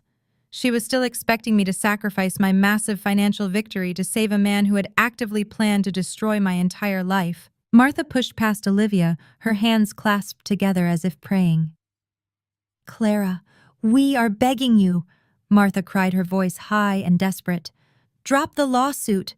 We know Vanguard funded this new company. We know you have millions of dollars now. We just need enough cash to satisfy the bank and unfreeze our retirement accounts. We will lose the house. We will be out on the street. We are your family. You cannot just sit up here in this ivory tower and watch us lose everything. I let their frantic, pathetic begging fill the room. I let them exhaust their tearful demands. I looked at the 3 people who had spent my entire existence making me feel small, worthless, and disposable. They had gladly thrown me to the wolves to protect a criminal. Now that the wolves had devoured them instead, they expected me to play the loyal, obedient daughter one last time. I stood up and walked around the massive desk until I was directly in front of them. They looked up with wide, desperate eyes, waiting for me to write the check that would erase their toxic mistakes. I am not dropping the lawsuit.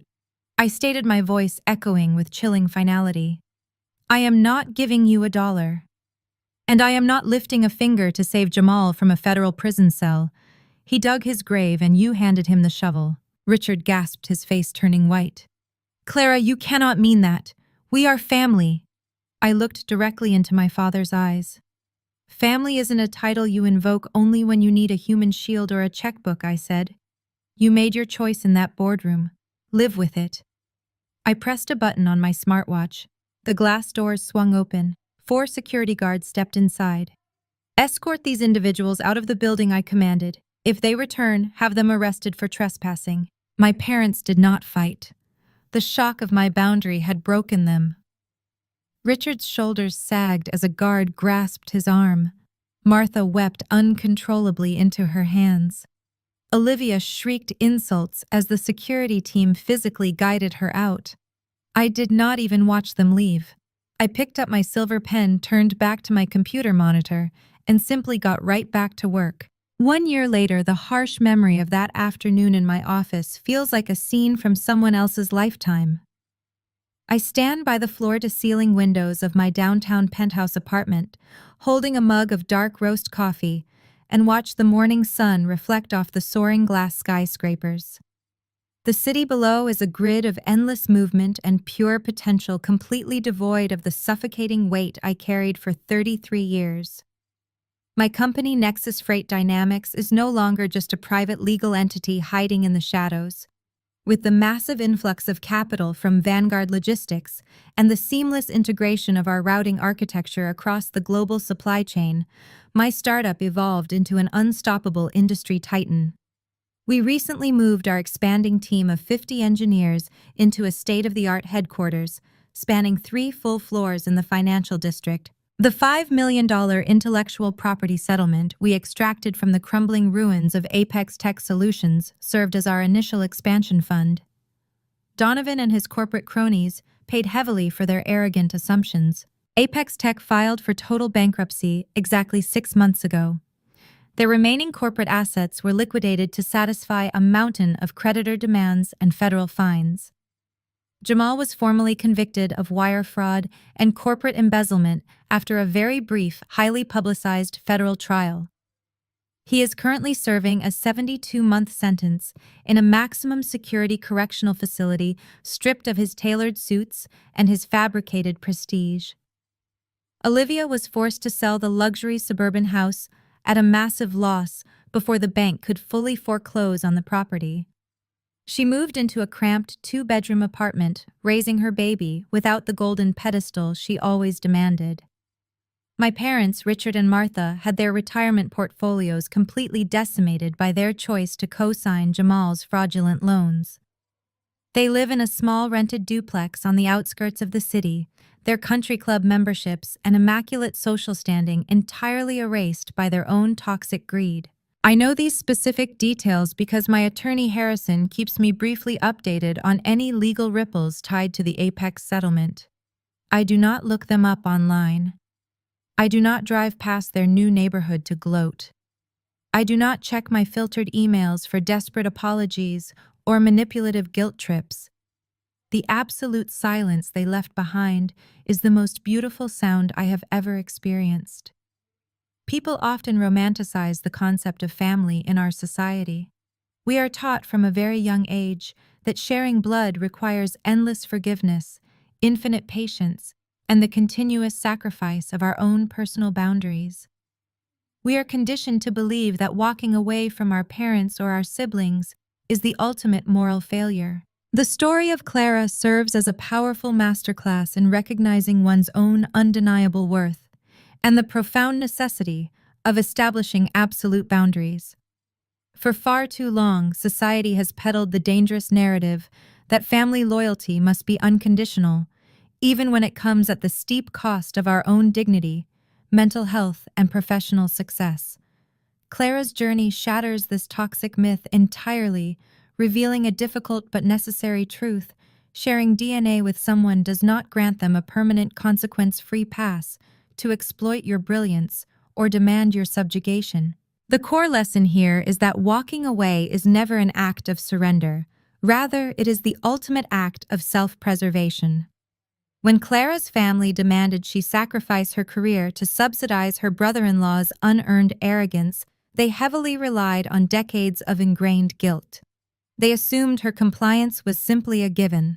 However, Clara demonstrated that true empowerment begins the exact moment you consciously stop setting yourself on fire just to keep toxic people warm.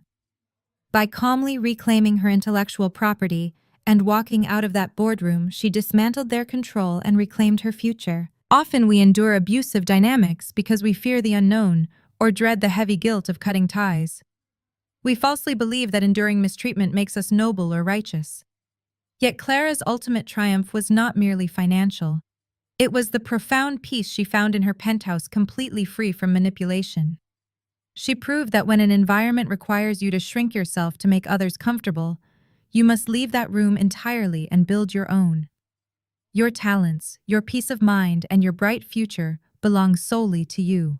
Take a moment today to evaluate the relationships in your life and boldly sever ties with anyone who consistently drains your energy and diminishes your worth.